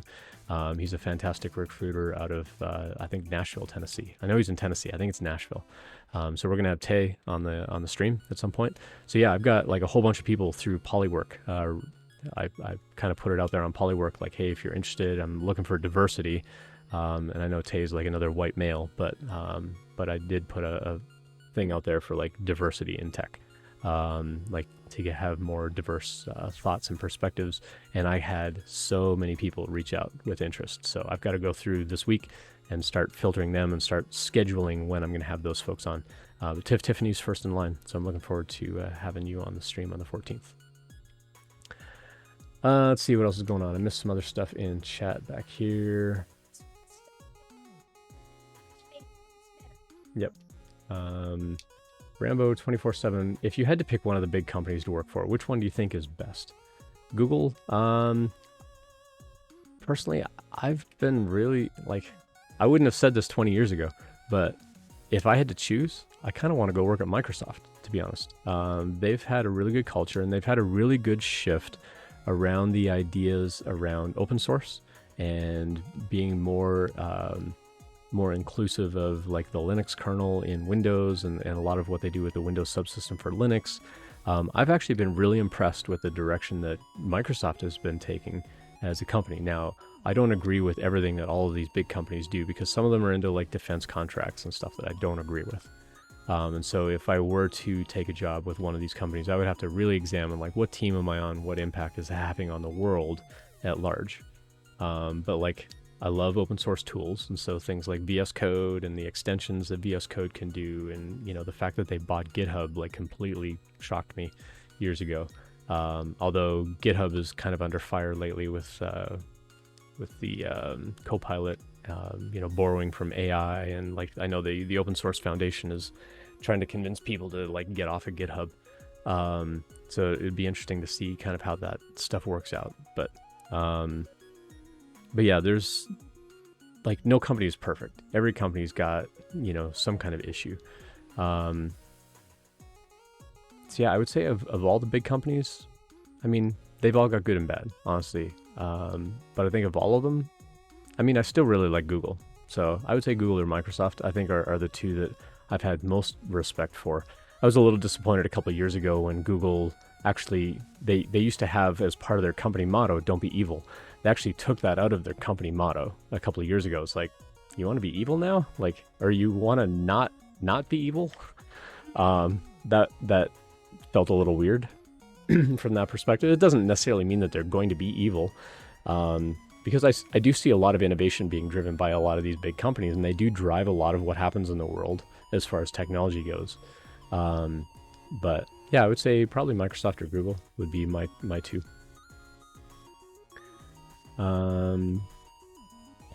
What will employers think if I dropped out of a computer engineering program? See Moonlight or Neon Lights. So I've been a hiring manager where I've seen this kind of thing on a resume. So I can tell you from my experience, if you have a story to tell, it's really not a big deal. If you have a compelling story about why you left that program, why it was important for you to leave, like, did you just want to get into the job industry quicker? Then that's okay. If you dropped out because of finances, like, you don't have to share that. Like, you don't have to tell me necessarily like all the nitty gritty details. But yeah, if you didn't finish, typically what I would say is on the resume, just I completed so many credit hours or I completed so many courses, and just show me that you've made progress in it in some way. That lets me know that you were able to learn some of the content and you didn't finish it. Is that a deal breaker? Not necessarily. When I worked as a teacher, we had people drop out of computer science programs and come to our program instead. It was 7 months long, and we would get people into the workplace quicker. So we would have people drop out of computer science degrees, come to our program, and then go get in the industry even faster and start paying off those other student loans. And so as long as you have a good story to tell, most people don't care, honestly. And once you get a little bit of experience, they don't even care where you went to school. I mean, I still put my community college diploma on my resume. It's like, people don't care anymore. I've been doing this for 26 years. Like, they don't care where I went to school or what I learned anymore. It really doesn't matter. The boy is adorable and cute. Thanks, Ankit. You're adorable and cute. Yeah, from a hiring point of view, like, some companies will look at that and go, oh, you started a degree and didn't finish. Okay, well, we're not going to bother calling you. There are companies out there that will do that. And those kinds of companies you don't want to work for anyway, so I wouldn't worry too much about it. But if you have a story to tell about why you didn't finish, and by all means, feel free to whisper me on Twitch if you don't want to put it in chat, but I'm a little bit curious about the background and so on. Or if you just want to hop on our Discord community and chat over there, you can whisper me on Discord as well. But I'm also happy to help people, like, talk about, like, how do I come up with a story? Like, how do I explain this? Or, like, this was the actual circumstance. Like, how much of that do I actually share? Like, I'll tell you from a hiring manager's perspective, like, what I think about, like, what to share. You know, be careful not to overshare and things like that. Like, if it was a medical reason, you generally don't want to bring that up. But if they ask, like, why did you leave? You need some kind of story. You need to tell them something, because you don't necessarily want to give away, like, sort of like privileged information or information about, like, health problems or anything like that, because you don't want them to bias against you either. But you need to have some kind of story to tell. But having completed some amount of the course load is totally fine, because it shows that you took some classes, you learned some things. As long as you can show me you're actively developing and you still have skills that I need as a company, and you can otherwise show the value that you bring to my company, I should be giving you the same shot as anybody else. Should. Not every company will, but companies should. And I'd be happy to help you work on that story. So if you want to whisper me on Twitch, you can connect with me on any of the socials over here. I'm Ian Douglas 736 on LinkedIn, Twitter, Instagram, Linktree, GitHub. I'm just Ian Douglas over on GitHub, but most platforms I try to use the Ian Douglas 736. You're welcome to, like, reach out to me, connect with me, send me a DM, send me a whisper, whatever. I try to keep my DMs open everywhere so that people can contact me with questions. I'd be happy to help you work on that wording and how to tell that story. Glad you found the channel. I'm glad you found the channel too. We've been building up a really good community here of people that love to ask questions and help each other out. So by all means, hang out and chat with us over here and drop by anytime. So we, like I stream Sunday mornings and I stream Thursday nights. And part of why, like I used to stream Sunday night as well, but I moved it into the morning, partly for family time so I can wrap up my stream here and I've got the whole rest of the day to, like, you know, take care of chores and shopping and meal prep for the week and stuff like that. But also got a gifted sub. Hooray for the gifted sub. Appreciate that. Melrue, thank you for the gifted sub to Ankit. Appreciate that. So I also moved it to Sunday morning just to accommodate people in other countries that wanted to drop by the stream and be able to kind of interact with the community and not just watch after the fact. All these videos go up on YouTube afterwards, and occasionally I'll clip out like little questions and answers, and I'll put those up on YouTube as well. Ankit, thank you for thanking Melaruru for the gift sub. That's also a very nice gesture. So Melaruru, because Melaruru gifted a sub, I would 3D print something back here, and Melaruru actually asked for Iron Man, so the Iron Man logo up here is for Melaruru. So if you pay for a sub, or if you gift a sub to someone else, I will 3D print something and hang them on the lights over here. Do you want to grab one of those signs for me real quick? And so what I do is I 3D print a silhouette of the thing, and then I've also 3D printed these little transparent hooks that just glue on the back, and then this just hangs on the light, and so you don't actually see the hooks once they're on there. Well, you mostly don't see the hooks once they're on there, but as long as it's work friendly and family friendly, I'll 3D print whatever kind of silhouette you want up there, and we'll get those hung up for anybody who pays for a sub or gifts a sub. Subsector 3D, thanks for dropping by. Good to see you. We were just chatting last night about how you hadn't dropped by in a while. I hadn't dropped by your stream in a little bit either, so we owe each other some screen time, I think. I tend to lurk and listen. That's totally fine. RJM Jr. Totally all right. The kid's got his own content for sure. So yeah, so anybody that pays for a sub or gifts a sub, I'll 3D print any kind of logo that you want back here. So I do owe a couple of like Maker Deck logos for Pezliz and someone else. Free Heathen gave me a logo. I've reached out to everybody that's been a subscriber, and just as a reminder, hey, I'm willing to 3D print something up here. And most people don't get back to me, and that's fine too. But if you do sub, all of that money is going into a diversity in tech fundraiser. Let me pop that on here. So we're at a whopping $5. We just reset everything. So we just gave away $3,500 to a group in San Francisco called Hack the Hood. And my employer is matching another $1,500 on top of that. So we basically gave them $5,000. And so basically this pot of money, I'm matching all of this money. So right now it looks really low because we just reset for July, and we're basically going to have this progress indicator go through the end of the year. And if we can raise another $1,500, I'm going to match that. So we'll give $3,000 to another organization who's helping with diversity in tech. So let me go look at my Twitch dashboard real quick. Actually, I got it over here. Go to Insights and Analytics, and we'll go reset my date over here since the 24th of June. Update. Oh, we're at $13.69. So let me go fix that. So fundraiser. Nope, wrong one. Fundraiser goal. Properties. We are at $13.69. Babe Ross subscribed. Great. Babe Ross subscribed. Hey, Babe Ross, thanks for dropping by. Happy Sunday to you as well. Hope you're doing well. We love your painting up here on the wall for sure. So I kind of want to take it off the wall and show people. I'm gonna go find the photo, and we'll show people the photo because I don't want to take it off the wall. But Babe Ross is an incredible artist on Twitch here. Somewhere I have a photo. There it is.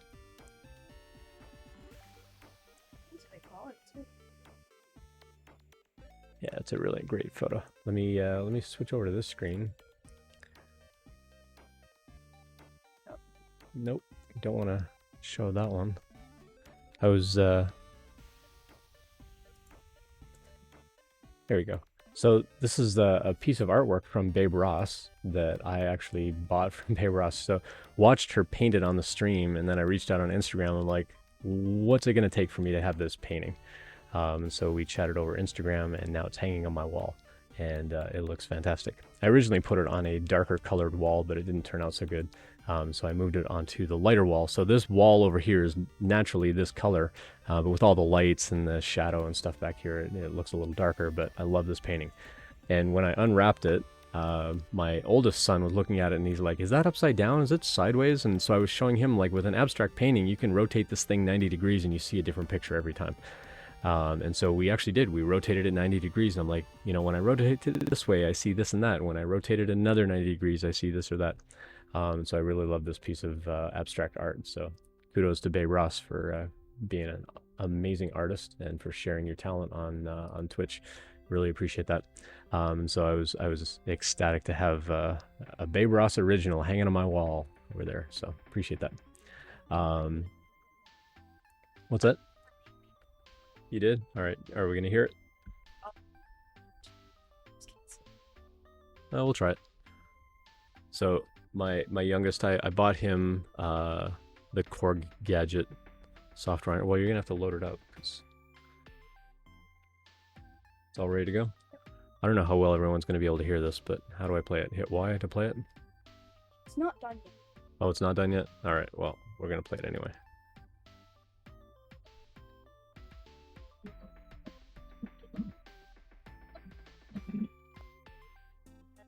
I don't know how well you'll be able to hear it. Let me cancel out the noise here.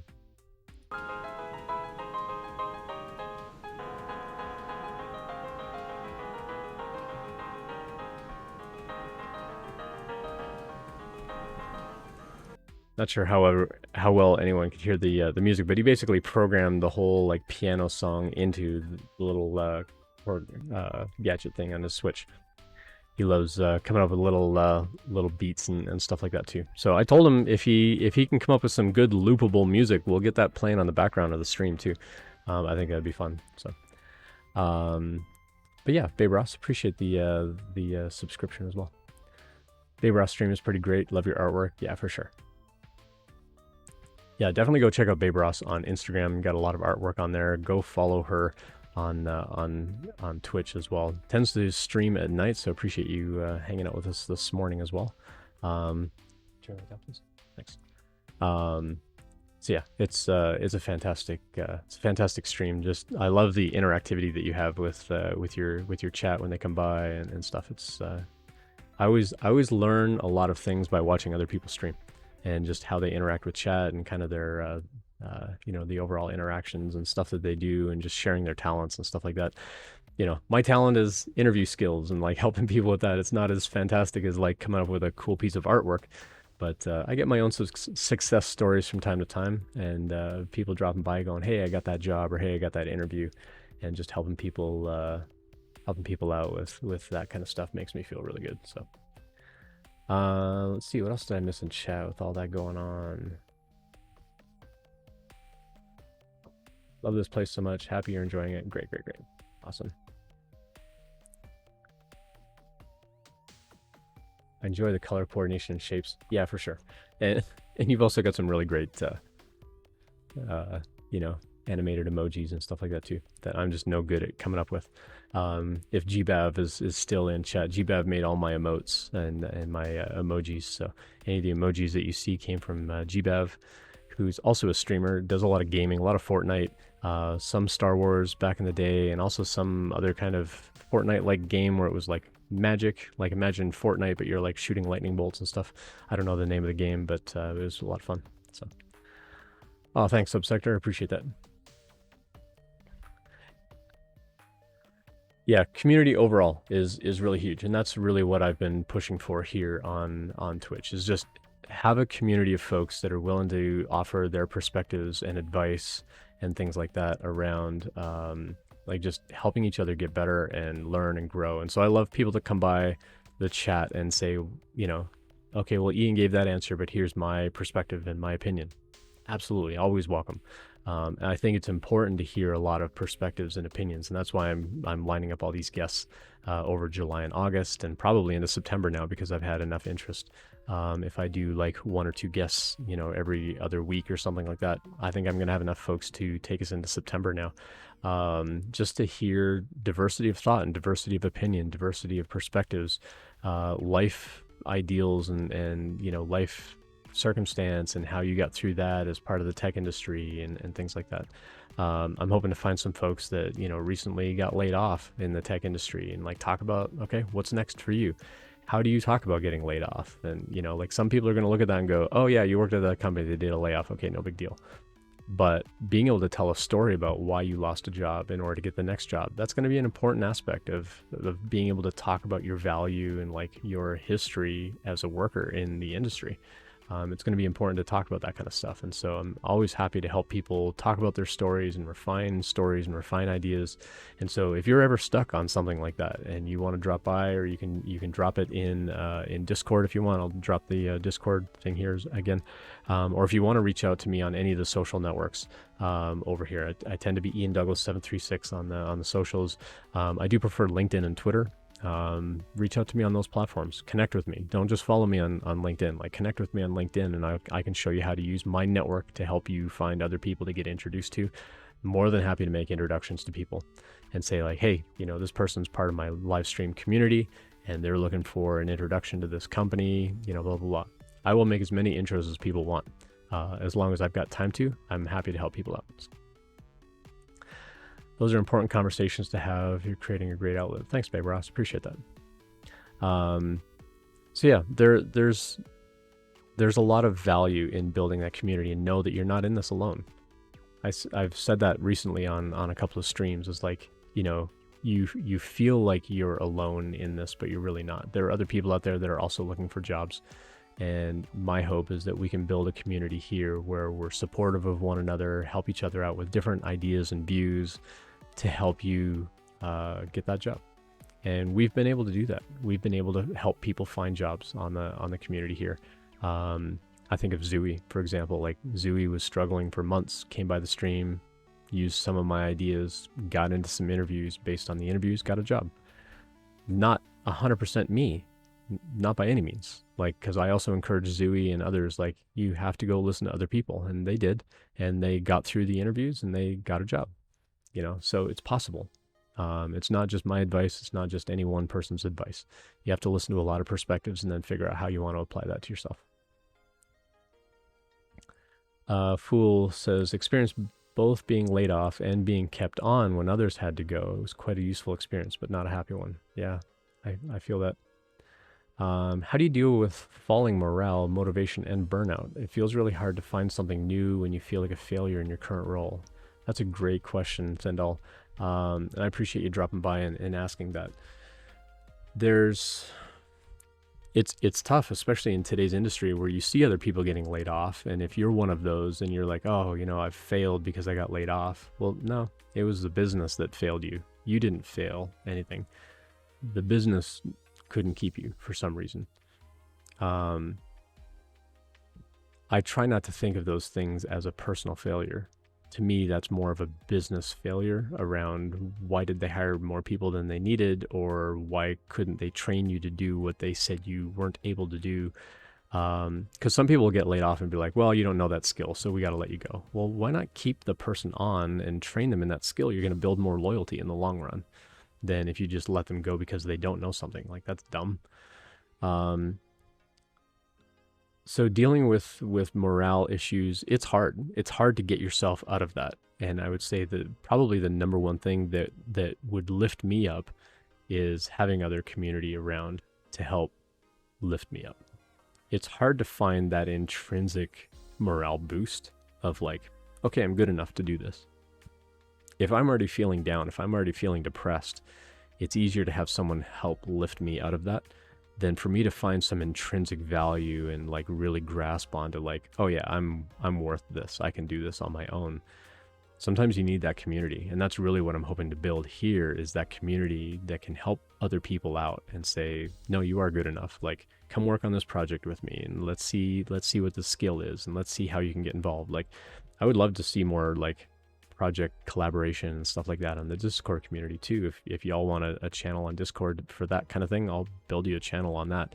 But I think like being able to share ideas and share projects and be able to like help each other out, just, hey, if you want to come contribute to this project, now you've got some open source that you can put on your resume and say, I helped contribute to this project in this way. I think that would be a fantastic way to grow our community and continue to grow. There's lots of ways of doing that out there. There's lots of open source communities and lots of open source groups, and I'm not trying to replace any of that, but I'm saying if you need a place to start, let's start. Let's find a way to do that. So come hang out with us on Discord and chat about like, what do you want to be doing? What kinds of projects, are out there? What kinds of things could we come up with to work on that? And sometimes just seeing a little bit of progress on something of, if you're feeling down on yourself, like you're not good enough, sometimes just making a little bit of progress can sort of spark that motivation. That was something that I read recently too, where it was like, how do you motivate yourself? Or like, how do you, just trying to think of the actual wording, like how do you can't wait for motivation to kick in to start working on something. Sometimes the motivation will come once you start seeing your own progress on something. So you don't have to wait to feel like super jazzed and super pumped up, like, yes, I'm ready to like go work on that project. I know everything I need to know to go work on that project. Sometimes like, I'm just going to start working on the project. And then as you learn things, you'll start to feel more enthused and more sort of upbeat about it. Sometimes it's just taking those first couple of steps. And if we as a community can help you take those first couple of steps, that's what I think community needs to be. I think people are really striving to be part of a community where they can feel supported rather, to get that help and to feel sort of that sense of belonging. And whether it's a 3D printing community like Loyal Moses or a job searching community like we have here, I think any way that we can help each other out and to learn and grow and expand our ideas and expand our skills, I think it's an important thing to do.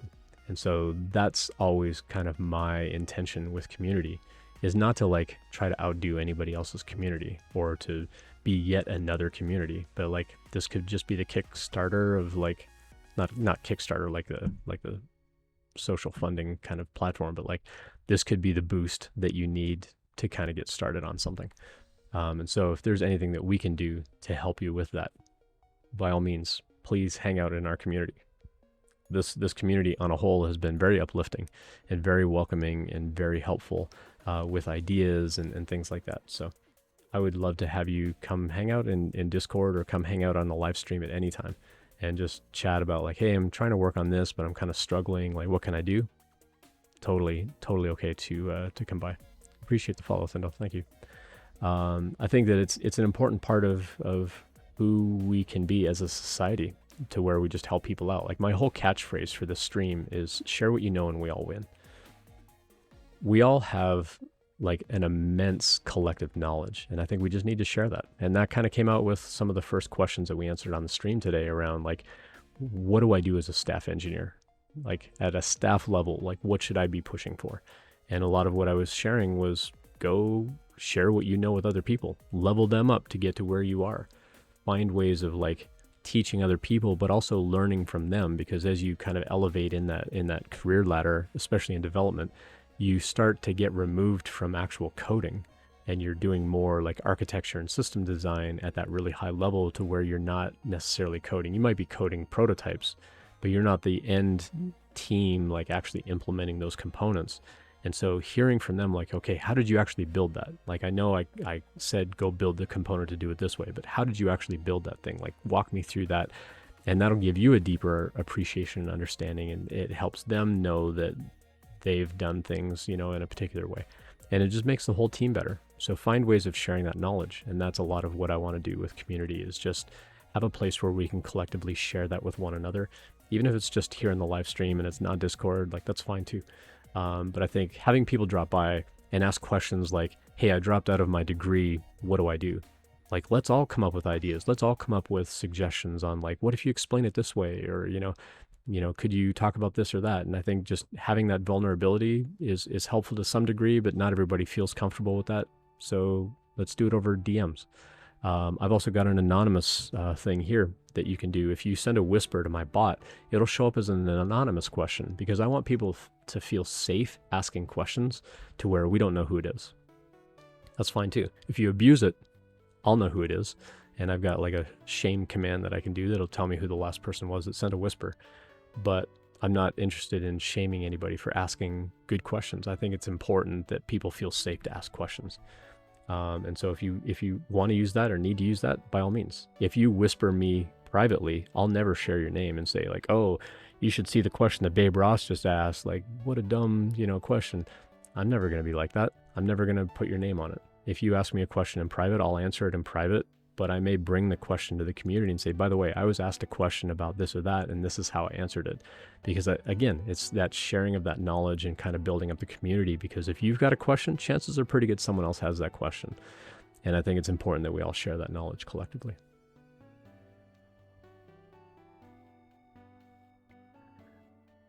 Cool, let's see, did I miss anything else in chat? I'll surely be recommending your channel. I appreciate that, Ankit. You have any experience with LinkedIn marketing, like how a software engineer should manage their profile such that his or her profile ranks higher while a hiring manager searches? Absolutely, I do. Yeah, let's dive in on that. Let me pull up my LinkedIn and show you what I do on LinkedIn. Let me switch over to the screen here. I resized my browser, so bear with me here while I shrink this back up. Let's do that. So Mike Elsmore is also a streamer on Twitch and wants to be part of, coming on the stream. So let's go look at my profile over here. Again, if you want to connect with me on LinkedIn, totally happy to do it. I put my live stream on here, even though I work at Postman. You can see I work at Postman, but I don't put Postman on my banner here or on Twitter. But the number one thing that you want to do is you want to set this title to be what you want to be. So what do you want to be when you grow up is basically what I put on here. And I usually tell people, like, don't put aspiring developer or, junior developer. Like, don't level yourself. Just call yourself a developer. Hey, Trash, good to see you. Good to have you hanging out, Chris. Hope your long weekend is going well with the family. I think that having your title here say what you want to be, or like, what are you striving to be, without saying I'm an aspiring developer or I'm striving to be a developer or something. Like, you don't want to say that. You just want to say you are a developer. If you can write code, you're a developer. And then you can fill in these hashtags and so on here. So let's go into contact info, and well, now I just showed everybody my phone number. Try to edit that out later, I guess.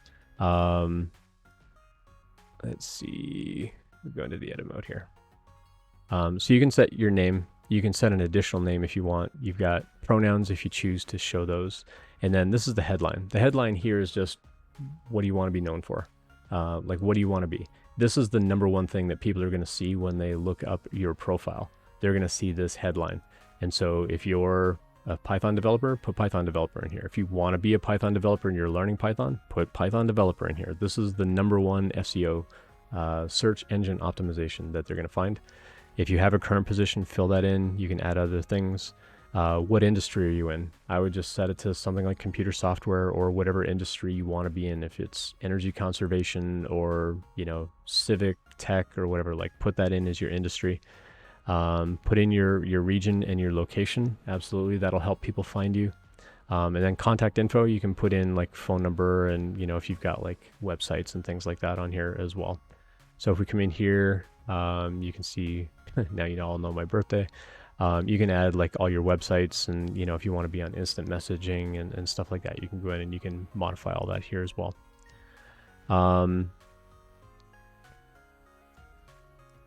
From there, what I would fill in is, if you scroll down a little bit, you're going to have this about section. This about section is also heavily used with SEO. Now, as a human reading this, I only get to see a little bit of that text. I don't get to see the whole thing unless I click on see more. The interesting thing with this is when recruiters search for profiles, it's going to search this entire block. And so I usually tell people, like, load this up with all your keywords on here. Like, here's my keywords. Like, I dump a whole bunch of stuff in here. So if I really want people to find out that I know Python and Ruby and JavaScript and DevOps and whatever, this is all going to hit on the SEO. Even though when viewing my profile, they only see like this first little bit, that's fine. So you can make that first couple of sentences like the really impactful, like, this is what you need to know about me. But then load up the rest of this with all the keywords that you would otherwise put on your resume to have recruiters sort of find you. This is the number one way that the search engine is going to like pull you up as like you've got a particular skill. So you definitely, like, you don't want it just to be a list of keywords. Like, you want to talk about how you've used those technologies in projects and so on. But that would be the number one thing I would do here, is just start talking about those, start talking about the technologies that you've learned. What you don't want to do is you don't want to write stuff in here. Like, I wouldn't put something in here that says, I don't want to do any work in PHP anymore, because now you get flagged when people search for PHP, my profile is going to show up. And it's like, look at this guy with all his experience and he mentions PHP, therefore he must be a PHP developer. I don't ever want to work in PHP again. It's just not something I want to do. So I'm not even going to mention PHP anywhere on my profile. If you don't want to work in a technology, don't put it anywhere on your profile. Otherwise, you're going to get hit on that search. And you don't want to do that. So only load this up with the keywords for jobs that you want to actually get. Again, as a human, I'm only going to see this first little bit unless I expand it, but their search engine is going to find everything in here. So load this place up with your keywords. You don't have to load up your title up here with the keywords. This is the number one thing that they're going to see when they're searching for profiles. Like if I come up here and I search for, Python developer,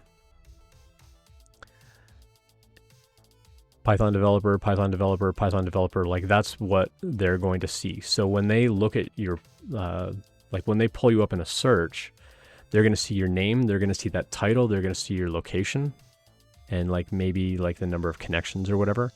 But they're not going to see anything about that SEO block, that about block that I just talked about. But it will hit if you've got those keywords. But if you want to find a job as a Python developer, you better put Python developer in here as your title, because that's how they're going to find you. They're going to search for Python developer or full stack developer or whatever.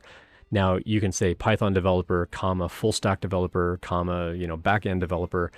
You can put all those kind of keywords in there too, and like it will still hit on that, and they'll be able to see that at a glance. You want them to find out in a hurry, like, do I have roughly that shape of skills? And then when they actually look at your profile, hopefully they're going to see that about block, and they'll see, maybe they'll expand it, maybe they don't, but the search engine is also going to find this. From there, the other thing I would do is start building out this activity. This activity is like, how do you interact with other people's posts on LinkedIn? Do you like them? Do you comment? Just going through and liking them and resharing things, like that is effective. That will build up this activity block. But it's even more effective when they see that you're actually contributing to conversation, especially around topics that you care about. So it's fine to like, be supportive, like someone else got a job and you're like, yay, congratulations. But if someone's posting something about JavaScript and you chime in and you share your thoughts on JavaScript or using a particular framework or whatever, now people coming in and seeing that activity in here, point this way at my profile, people that see that happening over here in your profile now can see that you're actually contributing conversation to JavaScript. And so it's just reinforcing the fact that you're a JavaScript developer, that you know JavaScript. From there, you can certainly add all your previous work and whatever. If you've got volunteer work, that always looks good. But the skills block here is going to be the next thing that recruiters are going to look at. What skills do you have? And then can you get endorsements from other people? So that's another place where this community can be a big help. Go follow us on Discord. I've got a whole channel on here for LinkedIn profiles. Go hit other people's LinkedIn profiles and go start endorsing those skills. So whatever those top skills are, like go in and find people and like hit those endorsements and just say, yep. And if you don't know the person, that's okay too. But the endorsements on here, how much value do they weigh? Like as a hiring manager, I might look at that and go, okay, 51 people endorsed me for developer relations. I probably know a thing or two about it. If they click on the endorsements, they see who these people are. And it's like, okay, well, how many of these people are also developer advocates or in developer relations? Well, so far, very few people in my list. They're all software engineer. Most of these people are previous students of mine from Turing. And so does that really hold value then? If I had, like, if my first, dozen people in here were all, also in developer relations, then yes, clearly I know a thing if other people in that field are also tagging me.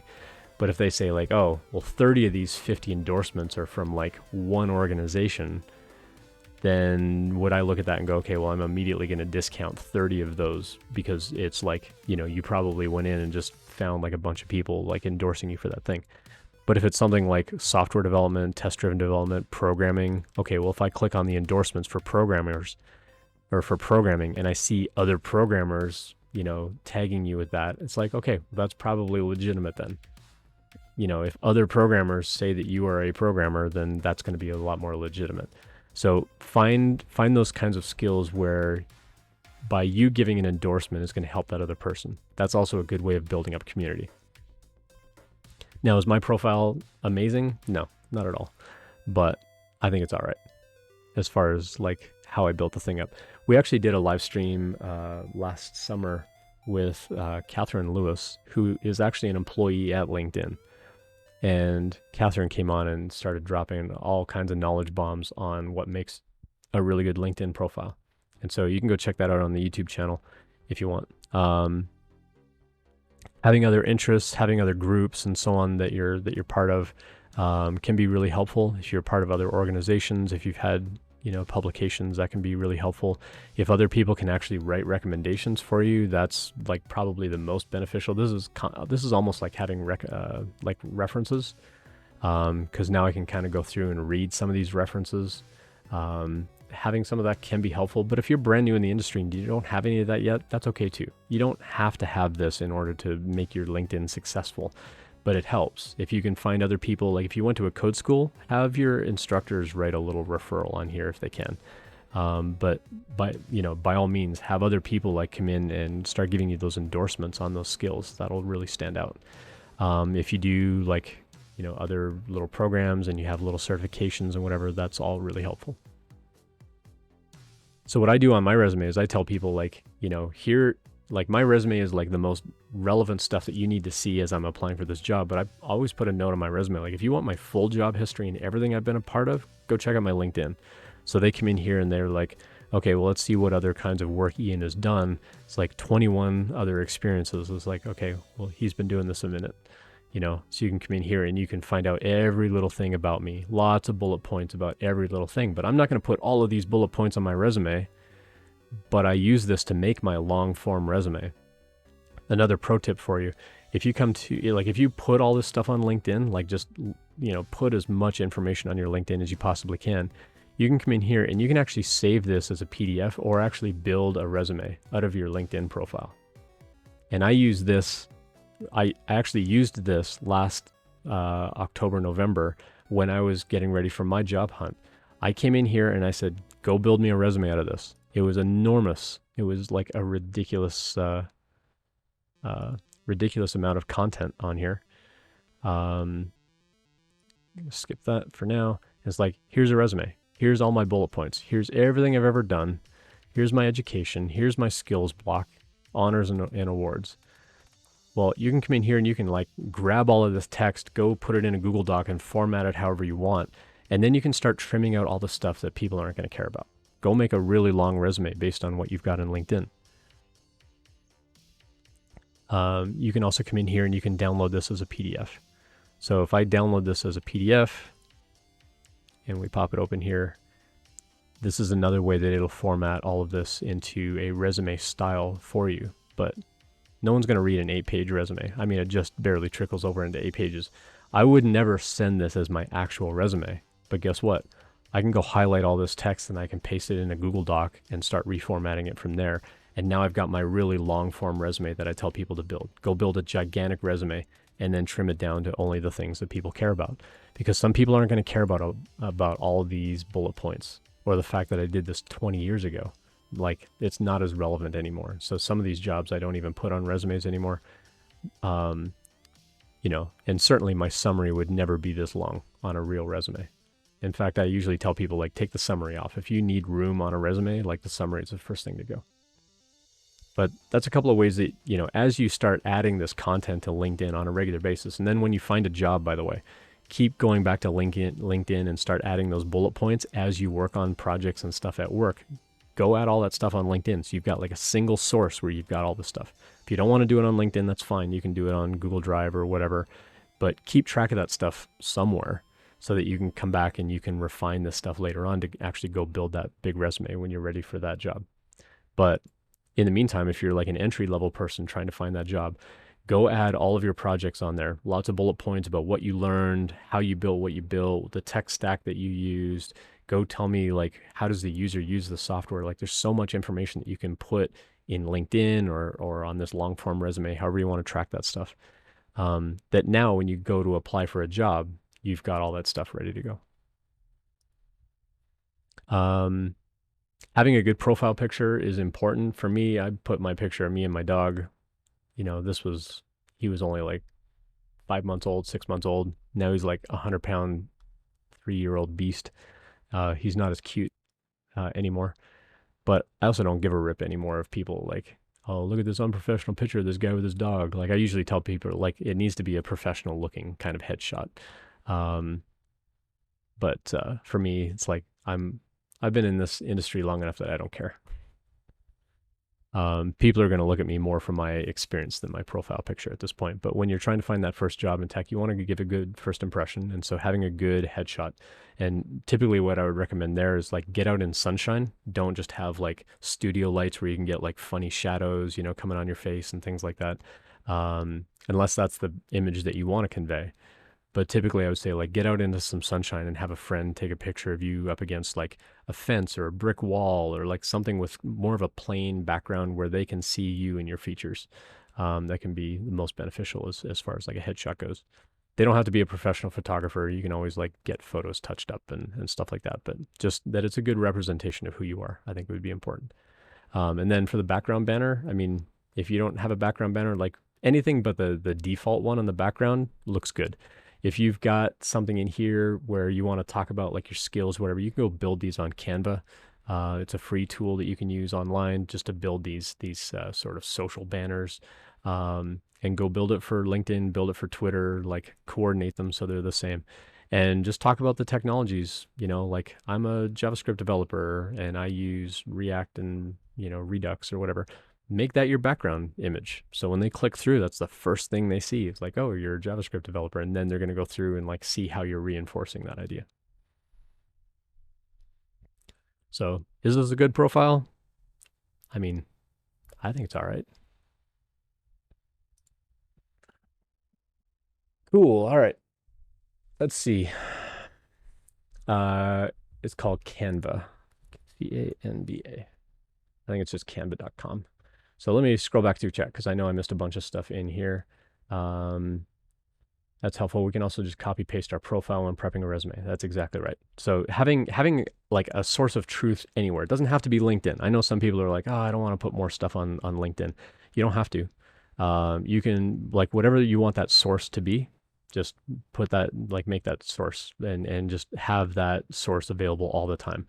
So I usually tell people like if you're gonna do something like a Google Drive or something, make sure it's a Google Drive you're always going to be able to access because you don't want to lose or you don't want to lose access to that information. So if it's a Google Drive, like make sure it's an account that you're going to update and maintain, and you're not going to forget the password and all that kind of stuff. That'd be really important. Jen Develops, dropping a Prime gift or Prime sub on us. Thanks for that. And Kips TTV, appreciate the follow as well. Give you all some blinky lights and some sort of audible greeting. And Smileger, thanks for the follow as well. Jen Develops, haven't seen you in a hot minute. Jen Develops is also a streamer. Had Jen on the stream back in, was it August or September last year? Jen went through a job hunt and had 7 job offers. And so we chatted with Jen about what her journey was and how all that played out.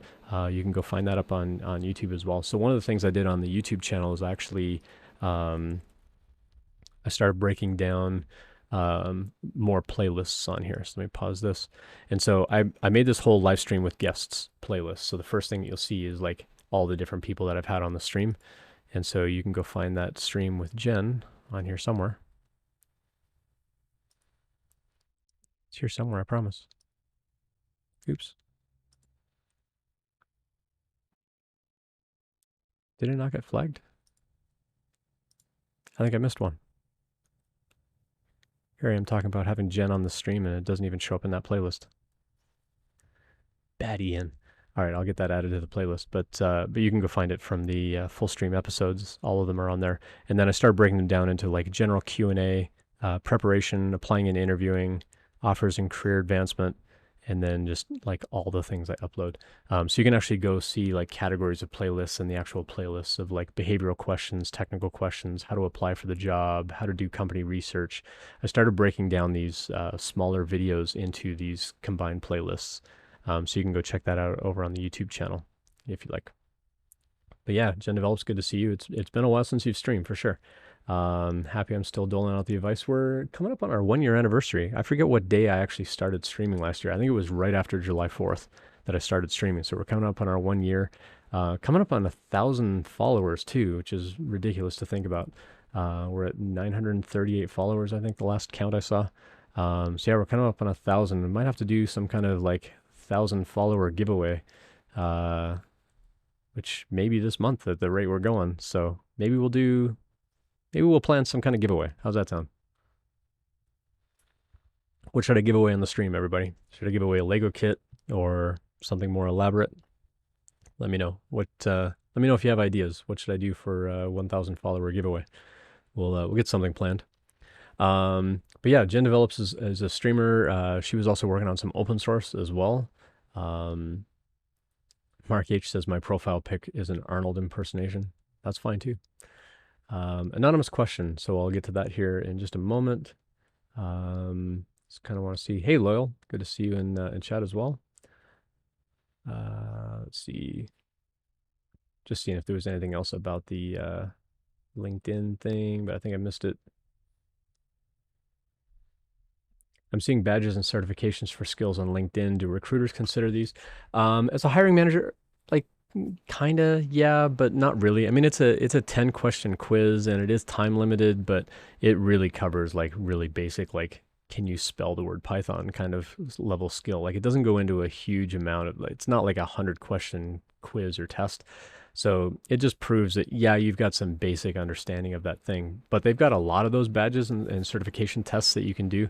I would say the more of them that you can do, the better, but I wouldn't put a huge amount of time in that. I don't think it's that beneficial, but at least from my perspective, I don't know that employers would put a lot of weight on that any more than like being able to show the project work that you have. Like if you've got a GitHub profile where I can see you actually developing in JavaScript, that's better than just a badge that LinkedIn says that you know JavaScript. I would actually want to see your GitHub and actually see your JavaScript code. I think that would make more of an impact. Mark H. Ian, have you talked about the bots taking over? No, not at all. Python, how do I sign up? Yeah, we'll have to think of something to give away. Give away a job. Yeah, I wish I had that that kind of clout, but I don't currently. But yeah, we'll have to think of something for 1,000 followers because we're creeping up on 1,000. I asked this earlier. Is it better to just put web developer instead of front end, back end, software engineer? So Rambo, on the profile, let me go back to that real quick, and then I'm going to hit that anonymous question. Let's go back over to my LinkedIn. When you're building out that title up here, you can actually list all of those things. So you can say like, I would probably do them in order, like full stack, back end, Python, kind of thing. So I don't know that it's necessarily better to just have one thing, but you also don't want to sound like, I can do all the things. Because honestly, like when I was doing my job hunt last year, I had somebody critique my LinkedIn profile and they're like, you're all over the place. You do development, you do management, and you do developer relations. Like, what is it that you want to do? And I'm like, and I eventually got to the point where it's like, okay, I'm going to go for a job in developer relations. And they're like, then you need to make your profile say that you're in developer relations and only focus on that and the education side of things. But stop putting in the title that I'm a developer and a manager and developer relations, because recruiters looking at you are going to be just as confused about like, what is it that you really want to do? But as a developer, I think you've got the flexibility of saying like, am I a full stack developer? Can I do back end? Can I do a particular language? I think you could put all of those in there. But if you're like, I'm a game developer and I'm a web developer and I'm a DevOps engineer, it's like, well, those are all pretty different. Like, which of those do you really want to focus on? Where if you say like full stack and back end and Python, it's like, okay, well, all of those, like as a full stack dev, you're going to work in Python. As a full stack dev, you're also doing back end. As a backend, you may be doing Python. Like those all kind of fit. And so I would say like if you want help on that, like reach out to me on LinkedIn. I'm happy to help people out. Cool. Let me go find that anonymous question. We'll go address that real quick. So we had an anonymous question come in. What if you're self-conscious about what you look like and scared or anxious about putting a picture on LinkedIn? That's a fantastic question. I would say you don't have to have a profile picture on there. In fact, you can go look at LinkedIn and you can see there are a lot of profiles that don't have a picture on there. At some point during the interview process, they are going to want to see what you look like. They are going to want to have like kind of a, whether it's a remote or an in-person kind of thing, you're going to have to show up to that interview at some point. And it's either going to be a Zoom call or it's going to be an in-person interview, and you're going to have to show them who you really are. When it's a profile picture, though, I get it. If you don't want to put that on there, that's okay. I think that it can also avoid some amount of bias if they don't know what you look like, because there's always going to be some level of bias out there. There's no escaping that, unfortunately, in today's world. As altruistic as many of us say, like, oh, I'm not biased, or I don't have prejudice, or whatever. Like, there's some amount of unconscious bias in all of us, honestly. Like, we all have unconscious bias. If you don't want to put a profile picture on there, that's fine. At the very least, I would put that banner in the background, though, and say, like, these are the skills that I have and so on. But if you don't want to put a profile picture, that's fine. But at some point during the interview, you are going to have to introduce yourself, visually, and show them what you look like. It's just the nature of it. Hopefully by then you've already gone through some interviews and so on. But you can also say like, hey, for accommodations, I prefer my first conversation to be a phone call and not on Zoom, or just say like, oh, I'm actually not available on Zoom, or I'm like out of the house that day or something. Like, is it okay if we just talk on the phone? If you're shy about it. But at some point you are going to have to introduce yourself visually, and that is something that you're going to have to work towards. But if you don't want to put a profile picture, I think that's totally okay. I'm curious what other people think. If you've got thoughts or ideas in chat, I'd be curious to think what other people think about that. I don't think you have to have a profile picture. I think it can help, but I don't think it's 100% necessity. I don't think recruiters are going to look at a LinkedIn profile and go, well, they've got all the skill, but because I don't see a profile picture, I'm not going to call. If you've got the skill, they're going to call. They're going to reach out. So I don't think you have to have a profile picture, but at some point you are going to have to visually introduce yourself. Do you think having an animated version of yourself would be a good alternative as a profile picture? I mean, I've seen a lot of profile pics which are like, you get someone on Fiverr to like draw a doodle of you. I think that's a little less professional if it's like a caricature kind of thing.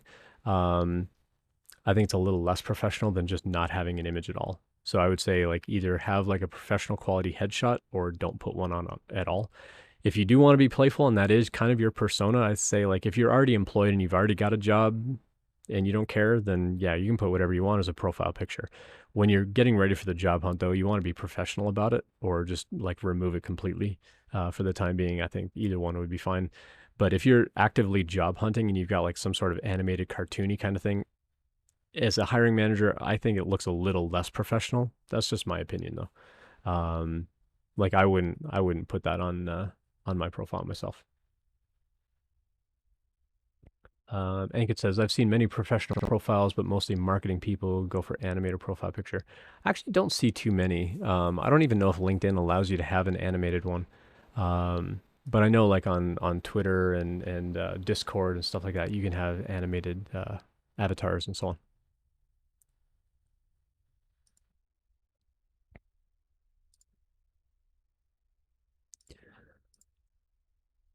Cool. Let's see, what else did I miss in chat? So Loyal, good to have you drop by chat as well.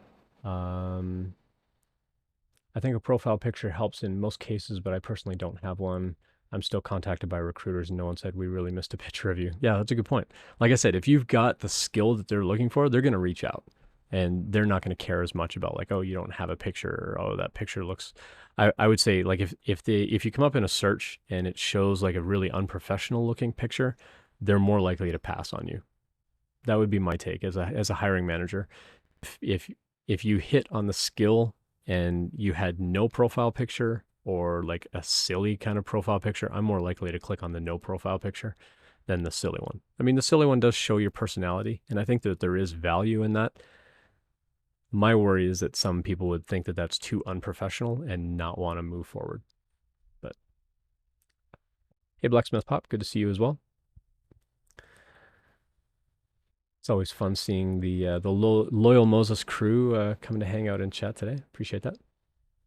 So yeah, we're chatting about all kinds of things today. We've had questions about like how do we share knowledge on the team?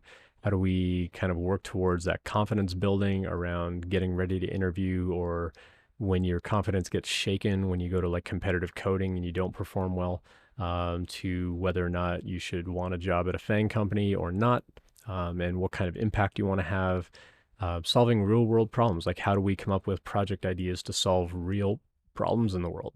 I think that there's some really interesting, like there's actually a whole, it's like a hackathon thing here in Colorado. It's called Go Code Colorado, and you don't have to do it in the Go language. It's just called Go Code.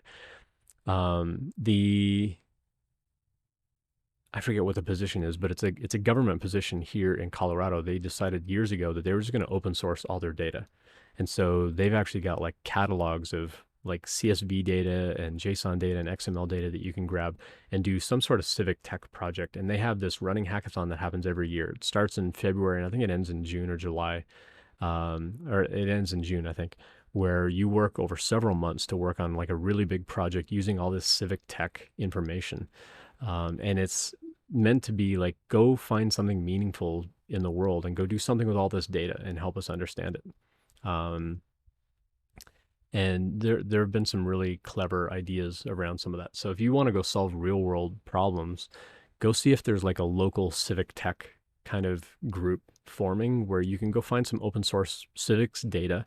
And it could be any kind of civics data from, you know, how much they water the lawns in the parks to, you know, how much money they spend on infrastructure for fire departments to whatever, and like find some correlation in that data.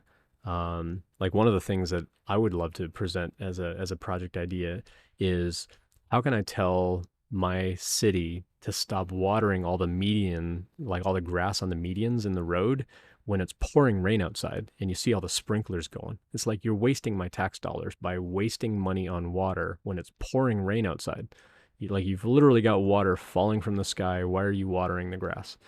Like have some sort of like tie-in on your infrastructure that checks the temperature, checks the weather, and when it's raining in a particular area, don't water the grass. Like that doesn't make sense.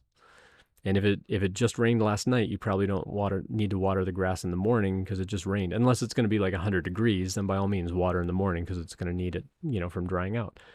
But there are logic rules that you can build in that kind of thing of like go look at historical data and go look at like current data and like how can we tie these things together and go fix a real world problem.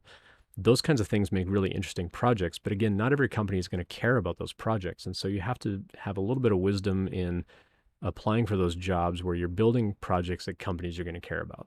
And so the more you can kind of research the kinds of companies where you want to work and go find projects that are going to be interesting and compelling to them and start working on those and get those on the resume.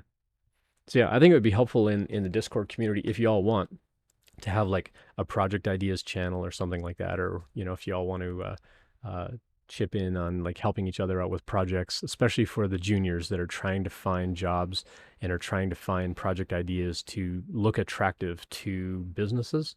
If you all want me to build that in Discord, let me know. You can just join the general chatter right now and just drop ideas in there of like, are there other channels that you'd like me to build where we can start coordinating some of that stuff? I think it'd be fun. I think it'd be fun to do. Loyal says, I don't know why it would just be cool to take my head off. Yeah, sure. Did you? Oh, do you all get slammed with offshore recruiters wearing you out while headhunting? Oh, okay, that's the head removal thing. I get multiple calls and emails a day. Um, as an engineering manager, like anytime I had director or manager in my title, I got tons of spam all the time about offshore recruiting. As soon as I took manager and director out of my title, those messages stopped. And so you can certainly filter those kinds of things out, but I don't get too many anymore. Occasionally I'll get like the occasional spam, but not too often anymore. Um, I actually did use some offshore teams at a previous job, and they worked out fine. So it really depends on what you're trying to do and what you're trying to build, as far as software and like how can people help you out? Like, are you looking for an offshore team that's in a completely different time zone, so you've got like 24-hour coverage on what it is you're trying to build?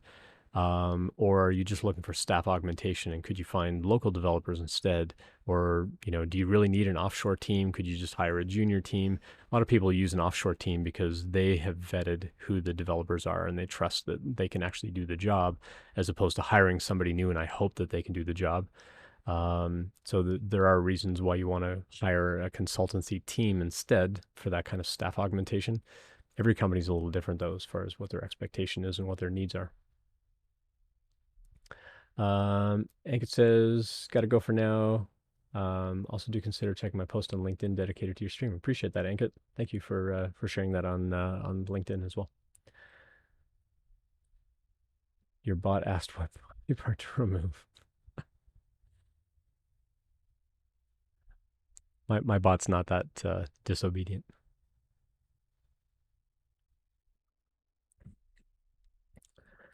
Cool. Well, we've been going for about 2 hours today. I got a bunch of stuff that I got to get done. I don't have the little countdown timer like Loyal Moses has, where y'all can just keep adding time and make me go on forever. So I get to say when I leave. But yeah, I think it was some really good questions. Like I was saying at the beginning of the stream, it's been nice. The last couple of streams have been really themed around like, the last stream was a lot about what like as a hiring manager, how would you handle this? How would you handle this? How would you handle that? I think today's stream has mostly been around like just community and helping each other out and like how do we help sort of teach each other and learn from one another. And I think coming up with project ideas where we can help each other out, I think is really beneficial for sure. So I appreciate everybody's input and questions and stuff like that. If you got any other questions, by all means, drop those in chat as we go. Otherwise, I'm going to go find someone that we can go raid into, I think.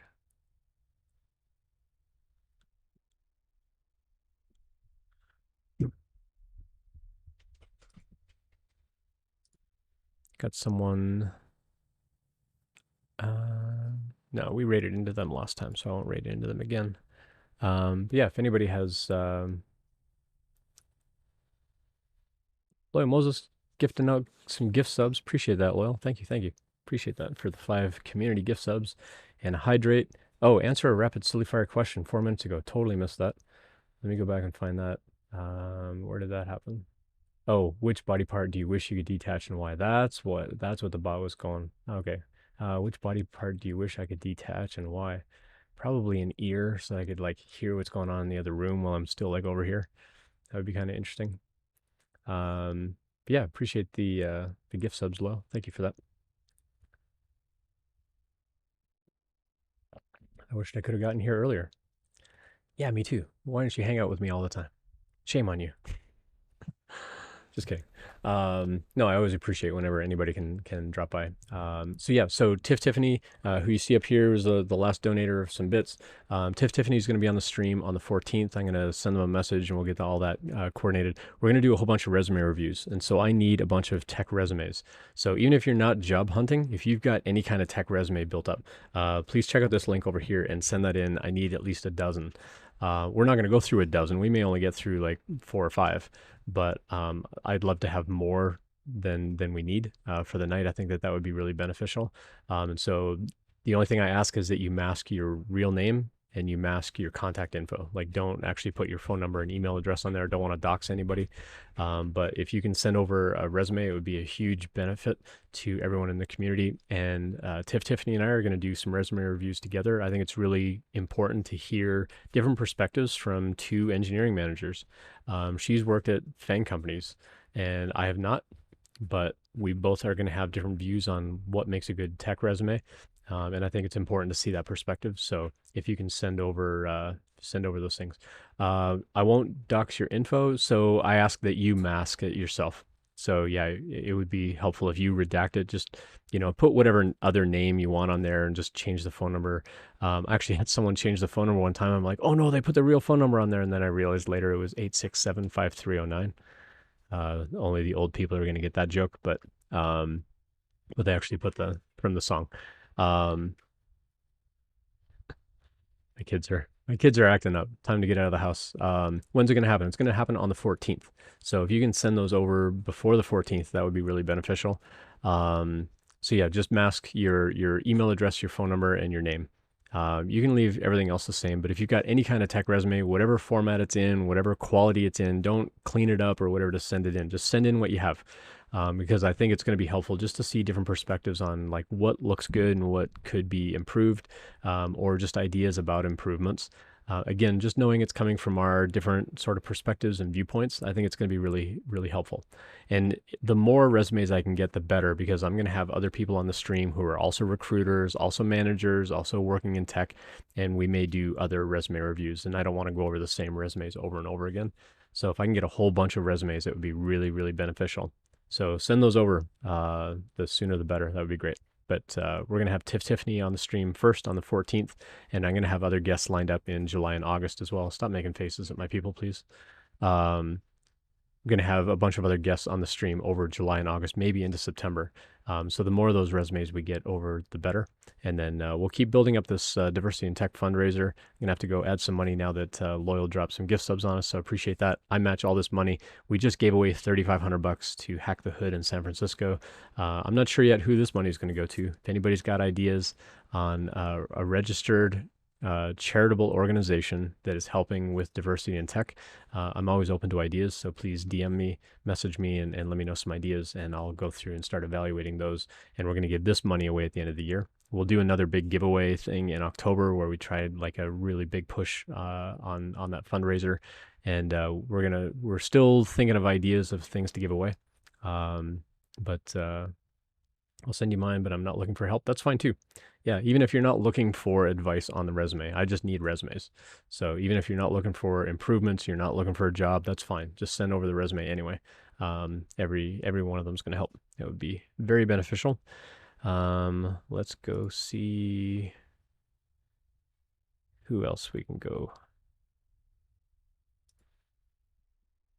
I think we'll go right into this one. Cool. All right. So yeah, feel free to send those in. Otherwise, thanks for hanging out today. We're gonna go hang out with CM Griffin, who raided into us last time. So we're gonna go raid them back in appreciation. So make some noise in their chat when we get over there, and we'll see you all on Thursday. And have a safe long weekend. If you're in America and you're celebrating Independence Day, please don't hold firecrackers in your hand while you light them and let them off. And but we will go make some noise over in CM Griffin's channel. So we'll catch you over there. Cheers.